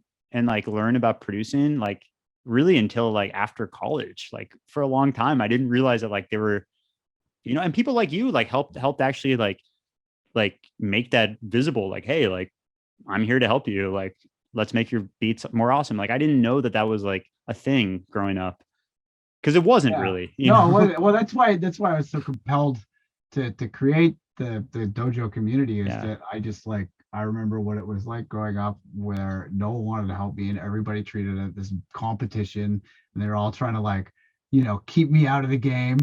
And I was just Yeah. like, this is lame. Like, I want to collaborate. Let's make cool things together. Like, let's team up, And I just thought it was such a bummer to be Yeah. out there with all these people, like, just fighting over this slice of this pie. And I'm like, you have a pie machine in your brain. You can Totally. just make more pie. Exactly. And like looking back, I'm like, man, that era, that was actually like at the height in a lot of ways of like the whole acid jazz move. I mean, like you had like Mark Farina, like right at the same time, like making Oh, bless him.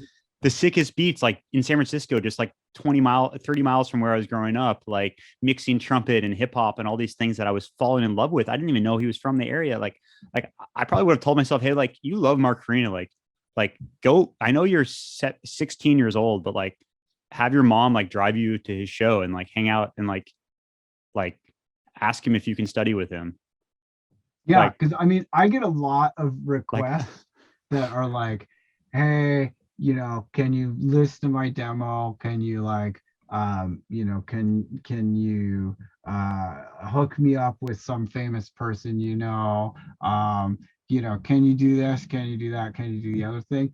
And you just kind of tune them out after a certain point.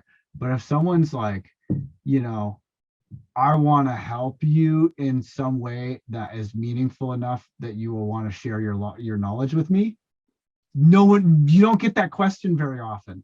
And that question, if you're like, hey, look, I want to know what you know, and I will work and help you to get that knowledge or pay you, whatever. If you approach a musician and ask that question, a lot of the time they are all fucking ears, like totally. especially now too, like with all these artists and managers like just eating toothpaste sandwiches, like I got loads of musicians who are making like 20 grand a week and are like fucking packing groceries right now. Like it's brutal. And like if you're like, hey, look, like I will help you run this management company that you're basically running as like a charity at this point, help me help you manage an artist. And then like managers will be like, hell yeah, for sure. And then now the people managing your favorite artists, and now they like you. Totally. That goes such a long way. Like how can I help? And like, I will help you in exchange for knowledge. Ask your favorite musicians that, seriously, because you would be surprised how open they are to the concept, especially now. Yeah. No, it's really, really true. That's really good advice. And like, I think the fact that you like framed your program as a dojo is so hip. Like, I just don't like schools, the whole like bulimic model of education where you're like, regurgitate these facts. There you go. Now go out. It's like, dude, the experience is so much more important than book learning with like, especially with music. Like I know so many people have this like intensely like detailed academic knowledge of music, and their music is boring or like they don't, or unfinished. And totally. then you get kids who like they like don't even know that the notes have letters and they're making awesome music. I know it's wild, man. I know. And I think that's like one of the things that I've been like really, I think like focused on too, is like, in addition to like asking for help learning something from someone, like also like, and I kind of hinted to this earlier, like hiring your favorite people to do shit, Yeah, big time. like, cause like we're all like beyond being, I mean, yourself, like beyond like everyone being like a touring musician or producer, like we're also like professionals. And like if a good offer comes along, like we'll look at it. And if it seems like a cool thing to be involved with, like we'll, typically a lot of artists will do it, Yeah, oh, for sure. I did a lot of work for hire, like remixes and stuff that are and various other work for hire during COVID, man. Like it's been really helpful, Yeah, man. And like I hired, like I'm I think I'm a pretty like I mixed that the collaboration with Closey. I ended up mixing that, and I feel really good about it. And I feel good about a lot of my mixes. You but mixed it. It's I did. you know what? I didn't know you mixed it, which says a lot because Closey knows her way around a mix down. Oh, that does say a lot, and I only like called it finished because she was like, "Oh, this is good. This is finished. I love it." And I'm like, "Okay, cool. If you think it's good, then it's good." But a lot of my album, like I actually I hired my friend Vincent from the Geek VRV to mix. He basically did like stem mastering because by the time I was like pretty much finished with it, I was kind of fatigued of the whole thing. To be honest with you, I love once it's my second time talking shit about my own record. I love it. But okay, I've been working on it. It's a full length record, it's 14 songs. So I've been working on this for 4 years. So by the time it was kind of done and I wanted to mix down with the exception of Varshavar, the Closey song, which I had already mixed and put out as a single. I was like, I want to have someone who I really trust, just take it and make it awesome. So that way I can move on and start working some other shit or just take a break from music, If you've been listening to the same track for yes, over 100 hours, you're kind of not hearing it so great. Exactly. And sometimes at that point you honestly need to take a break. Maybe it's best to just step aside and like for me, just go garden and have fresh ears, hear it and polish it. So anyway, I'm all about hiring, even if it's something that I can theoretically do myself. I think it's really good to learn how to do things yourself. But then sometimes so that you can hire it out properly, and so that you can manage the person you've hired out properly. Exactly. A lot of I hire him sometimes to mix a lot of my music. It's kind of more like stem mastering. I mix it down with all my effects, buses and everything, and he just does the fine, kind of more subtle EQs and subtle compressions, and then the mastering side of things. So and I like that because I like to be involved in the creative aspect of mixing, but when it comes down to just making everything perfectly have its space and making sure that the resonances aren't phasing and all these things, I just it's not really I can do it, but it's not really what super excites me. And there are people, maybe yourself, who are really excited about that shit. Yeah. I find if I have been hanging out with someone who's really into it and they get super stoked about it and tell me about these different techniques, that I get stoked about it, and then I want to do it. But there are times when I'm just oh my god, this song has just been subtly different from itself, just this game of inches for 10 sessions, and am I making it better or worse? I don't even know anymore. Yeah, and that's when it's good to have another chef in the kitchen. It's not over till the fat lady sings, and I always say the mix isn't over until you hate yourself. Yes, exactly. Exactly. There has to be some point. You're not pushing hard enough. If you don't hate yourself at least once during a mix down, you should probably do work. Totally, man. And it's gonna be so funny after COVID, going on the road, because typically, I don't know about you, but typically I would have tested my tracks out on multiple stages. Me too. Before putting them out. Yeah, I know. I'll sit on a track for a lot of the time, multiple years of live sets, making slightly different versions and testing it on PA. And I'm it's got to be spontaneous audience screaming without me telling them to. Right. And then I'm okay, they screamed, it's a wrap, But totally. If they're not or if you try an idea out in a set and people aren't yo, what was that? Then I'm nah, he's still got work to do. They're asking about other tracks in that set, Totally. So it's you need that feedback, because I think one thing that really kind of was a big breakthrough for me was when I was first starting, I was okay, fuck what everybody thinks. I'm gonna be an artist. My art is for me. I'm gonna try and be myself, and only my ears count, and fuck what everybody thinks. I'm just gonna be punk rock and stick to my own aesthetic and whatever, and that there's a level at which that is great, especially when you're trying to find a fresh style that is truly original. There's definitely something to be said for rejecting the opinions of others, but I've learned over time that your music is not yours to judge. you know, like it's you got to do whatever you got to do to get through the creative process. But when you put your songs out into the world, they take on a whole other life that, you know, like that song that you might have made as a joke might be someone's like alarm clock in the morning. Totally. And the thing that you thought was your masterpiece, you might be the only person who ever really gives a shit about that song. And it's like when True. It's you so know, true. over time, when you do it time and time and time again, I think it's like we can't really striving for perfection just manifests as procrastination. And I just like now when I sit down, I'm not trying to make something good, because good just means something that sounds like my influences, you know. So I find it's more useful to just try and make something that's like honest, you know, and that is like an authentic expression of self. And if I can do something that is both authentic and absurd, you know, Right. if I'm like, this is like the craziest thing that I have to say about myself. No one says this. No one expresses himself in this way. Like this is cartoonish. People are gonna make fun of this. This is ridiculous.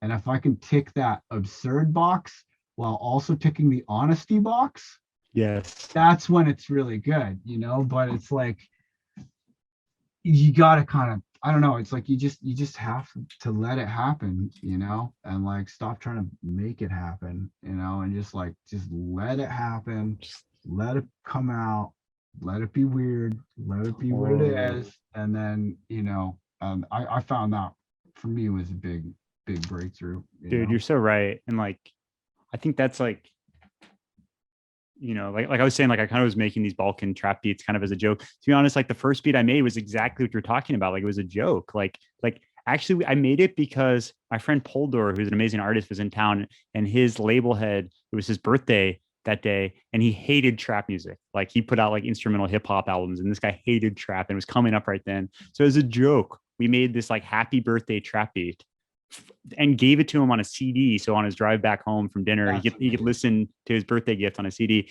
And that beat actually turned in. Dude, that's love right there. That's pretty cool. Yeah, it's hilarious. And we were rapping over. It was terrible, but there was this beat, and that the kick drum and the snare and all the production we did of that trap beat is what turned into the first Balkan Bump. Like that's kind of why I started messing around making trap, was like completely just to punk this dude who hated the music. That's awesome. So That's it's so awesome. like exactly what you're saying. Yeah, man, that's I find too, like what got me out of the COVID slump, because COVID, I was fucking depressed. Like I lost all my job touring. I'm a like new dad living in a fucking warehouse studio where I can't have people come work anymore, and like I have no more touring income, and homeless people are literally setting shit on fire with flames licking up the side of my fucking unit. And I'm sitting there with my wife, my baby, and like years of work putting tentacles into this fucking building to set up all the studios.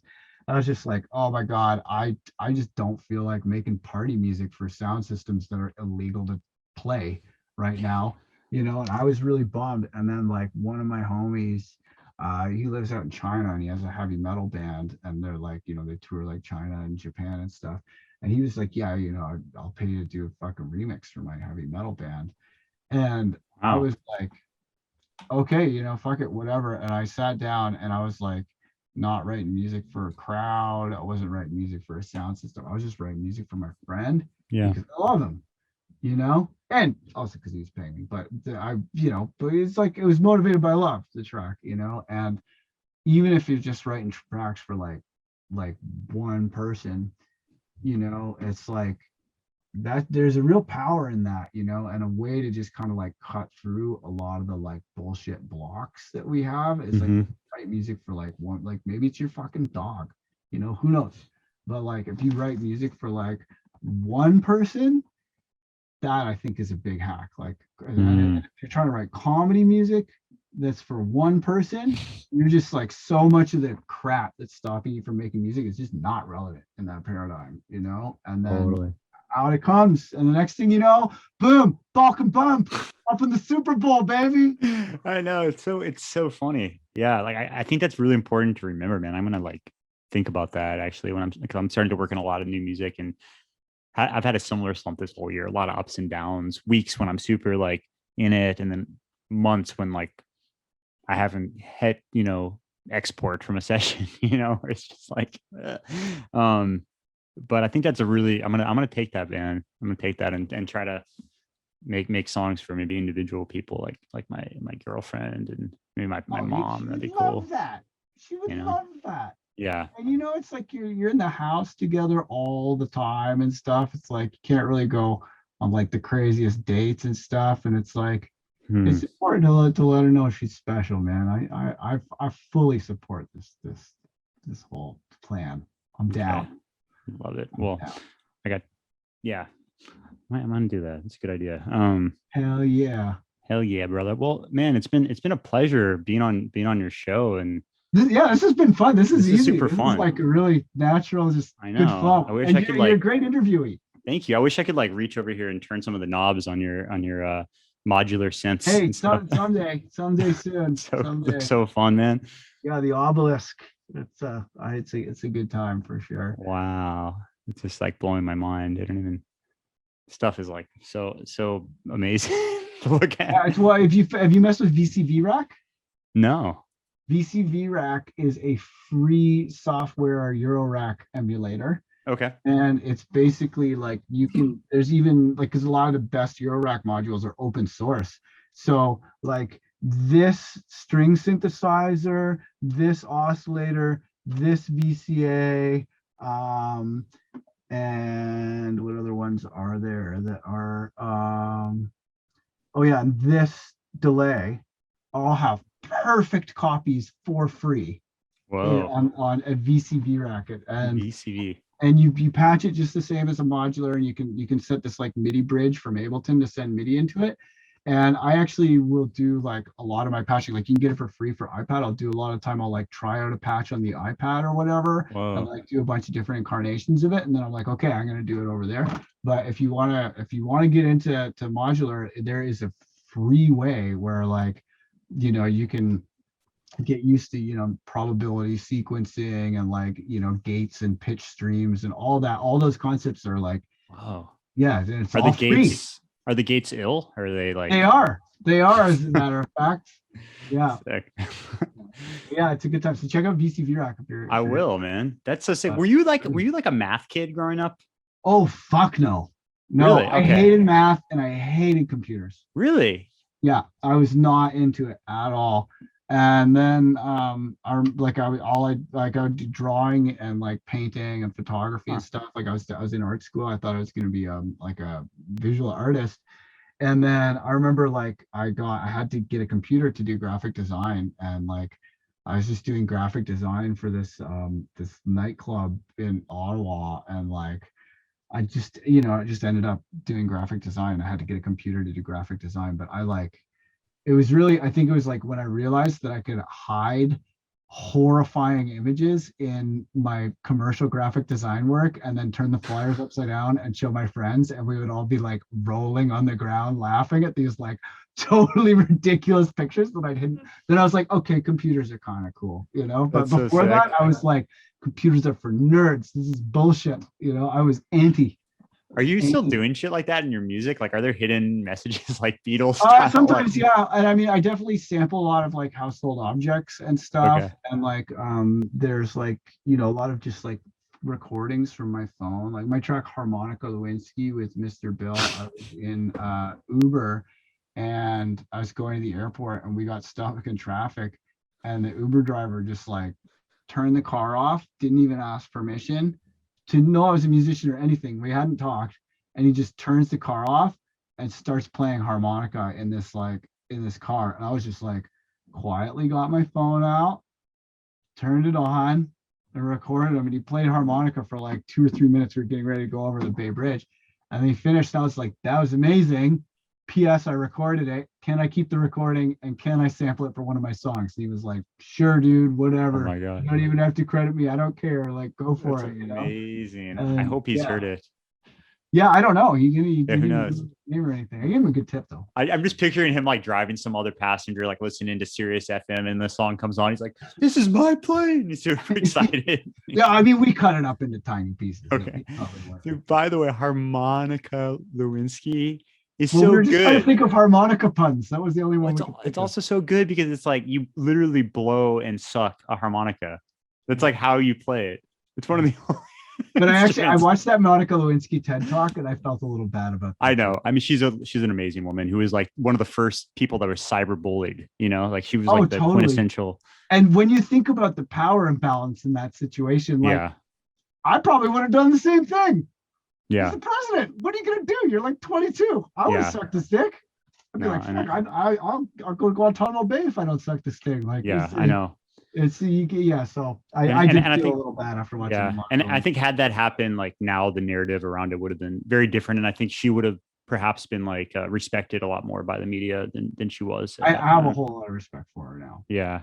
I really do. Um, And I should have had a whole lot of respect for her all along. But you But know, that you name, gotta it's a- learn. You it's a gotta really good learn when name. you're being a dick. And I I think that's know. a big part of life is learning, being a big enough person to I admit know. that you're I being a almost, dick. I shouldn't even admit to this, but like you said, you have to admit when you're being a dick. I guess no one knows this, so I have no reason to admit to it. But like, one of the names I was debating with Balkan Bump was like, it's not even Balkan music. It's kind of a Borat type of thing where you take a random thing. Was Kurdish Mayfield? That's I was like, amazing. I know. I was like, oh, that's You pretty know, funny. you got to call a track Curtis Mayfield. Kurdish Yeah, Mayfield. I was getting ready for you to get canceled. Like I was getting ready to have to defend you on No. Twitter. But dude, But- Curtis Mayfield, It's kind of that's funny. incredible. That's incredible. But it's like, this was like when there was, I mean, there still are. It's like constant, like the Kurdish people are like one of the most like Oh, they've bullied. had it rough. They have it They've so had rough, and really like rough. like people, like so many nations are just like using force against like really innocent people who just want a home.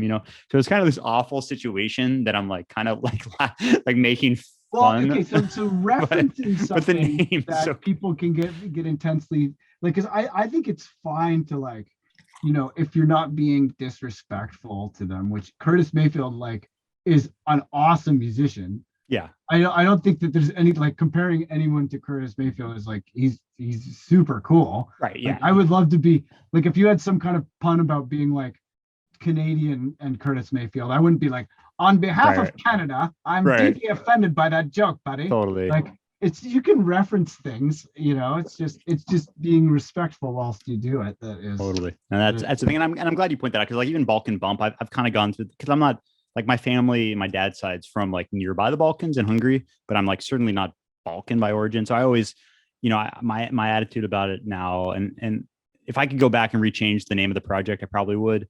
But like at the end of the day, like I think I'm really trying to like show people all this music and like just as like a geek, like you're talking about like a DJ, like I'm just trying to like, here's all this amazing music, like check this shit out. Yeah, and like, I don't think you should worry about that you know, name, dude. so. I think it's a great name, and I think it's also like you're bigging up the music that has been so inspiring. Like I think Yeah. if you were like, no, this music just magically came out of me with no precursors whatsoever, I think that would be problematic. But like Totally. Acknowledging where it comes from and bigging up the source, I think that's fine, dude. Yeah, no, I mean, I hope that like, a couple people on this podcast check out some of the artists that I mentioned earlier, like Jumbo and Boban Markovic and Goran Bregovic and Esma. And these people are just like, I should probably just make a playlist of like my favorite music from the Balkans. One of these days I'll do that. Dude, you totally should. I would follow that on Spotify. Yeah. I find most of my Spotify listening is like curated playlists by just like random like Spotify users. Like fuck the editorial playlist. No. Totally. And that pay to play bullshit, like forget about it. But like, Yeah. I had this one playlist of like microtonal electronic music that someone has curated, and I found so many cool new artists through that playlist, and like a lot of like Middle Eastern microtonal electronic music is a thing. I have to And, check like, that out. Yeah, I love this like dude's Sevish. Oh my god, I am all like Sevish. I am all about it. He is like the microtonal dude. Like he'll write tunes in like like 50 tone equal temperament and stuff, like just That's so sick. obnoxiously like my crazy micro. I don't even know how he programs his instruments to I'm gonna that check that level out. of resolution, but the music itself is musically amazing. Like I find a lot of the time when people take like a academic approach to music, like you're like, okay, I see that that's a concept you're thinking about, but I don't want to listen to this shit, Totally. But Sevish is like super nice. I love that.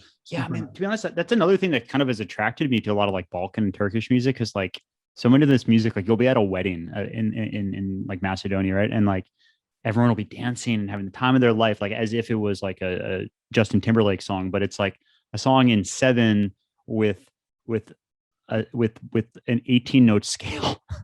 Yeah, they're all about the microtonal music, And it's like, super and cool. it's and it work, and then it's not academic. It's like, oh, this rhythm is just sick, and like that scale is just sick. Like it just works. Anytime there's like a flattened second, the I second, am exactly. on board. Anytime there's a Exactly. flattened second, I'm just like, Man. sign me up. Minor second, sign me up.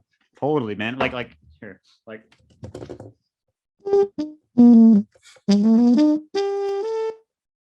So that's the major second. The minor second. The note in between.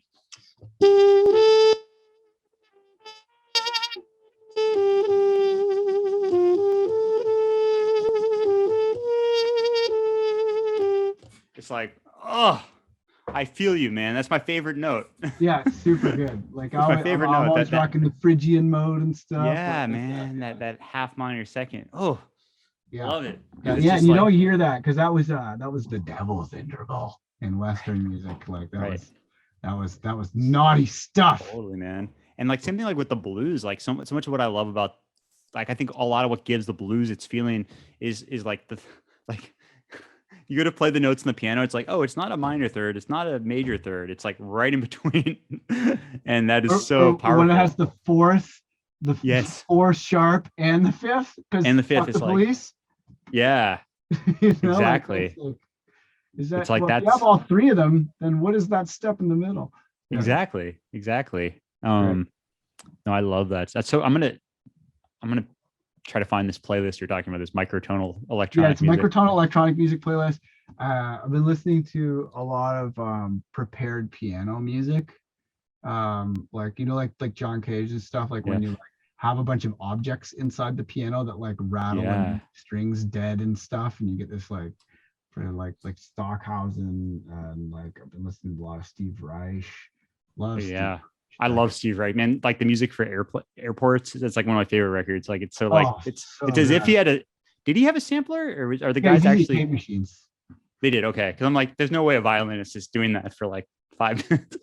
Well, you'd be surprised. You should check out like their YouTube videos of his performances, and like watching people actually play music for 18 musicians is like insane. You have these like 2 marimba players playing like exactly identical parts, and then one of them has to like drift the phase like so slowly back and forth. I'm like, how does a human being play this? And it's just like, because like I don't know, like there'll be times when I'm like, I do melodics to work on my chops. That software melodics is kind of like Guitar Hero, but with a real piano. No, that's cool. Oh, it's super dope, like for finger drumming or piano or whatever. Really? Oh, sick. You get the Guitar Hero style score, and then you're playing a real instrument. And getting so sick. It's so great.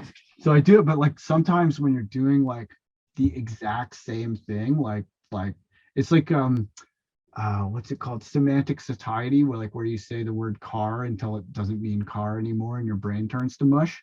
It's like the same kind of thing where you'll be playing this like exactly the same music passage, and it's easy for the first 10 times, and then you get to like time number 50 or something, and your brain is just like maxed out on this pattern, and then like this other weird thing happens in your brain. Apparently, like when you're playing Steve Reich, because you have to play the exact same fucking thing mechanically over and over, and you're just like drifting, like over the course of like 20 repetitions, you'll drift like a quarter note off and back, and it's just like apparently like just incredibly challenging to play it. A lot of players who have played it are just like, yeah, that was tough. It's amazing. It'd be fun. Yeah, you should check out the YouTube videos, man. The Steve Reich. I will. amazing. Really, Man, really you're deep cat, man. I love this. This is so fun. It's rare good. that I Yeah, get this to has talk been to someone. fun. We got to make more music together and hang I out would more. love that, I think man. that's the moral of the story here. Yeah, man. No, I love it. Word. So okay, well, I think we're gonna have to probably call it because Okay. who knows how long this has been. I don't know. We don't really have a set length or anything, but You're ready to tour again.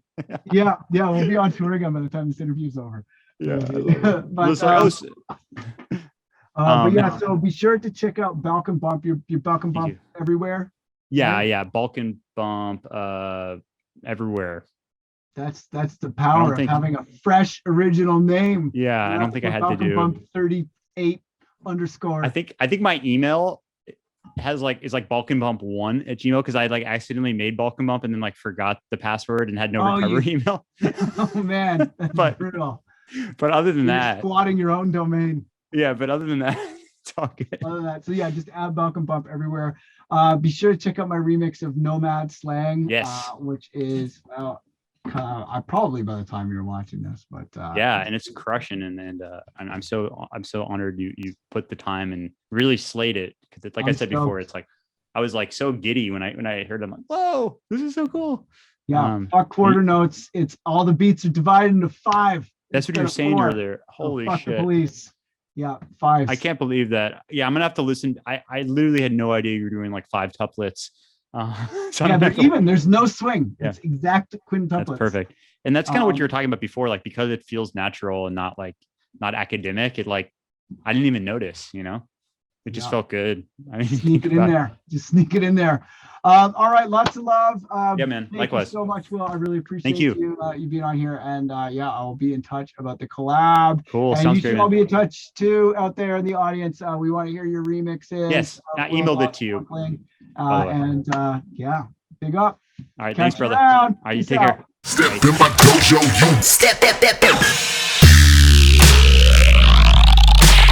Step in my dojo, you step in my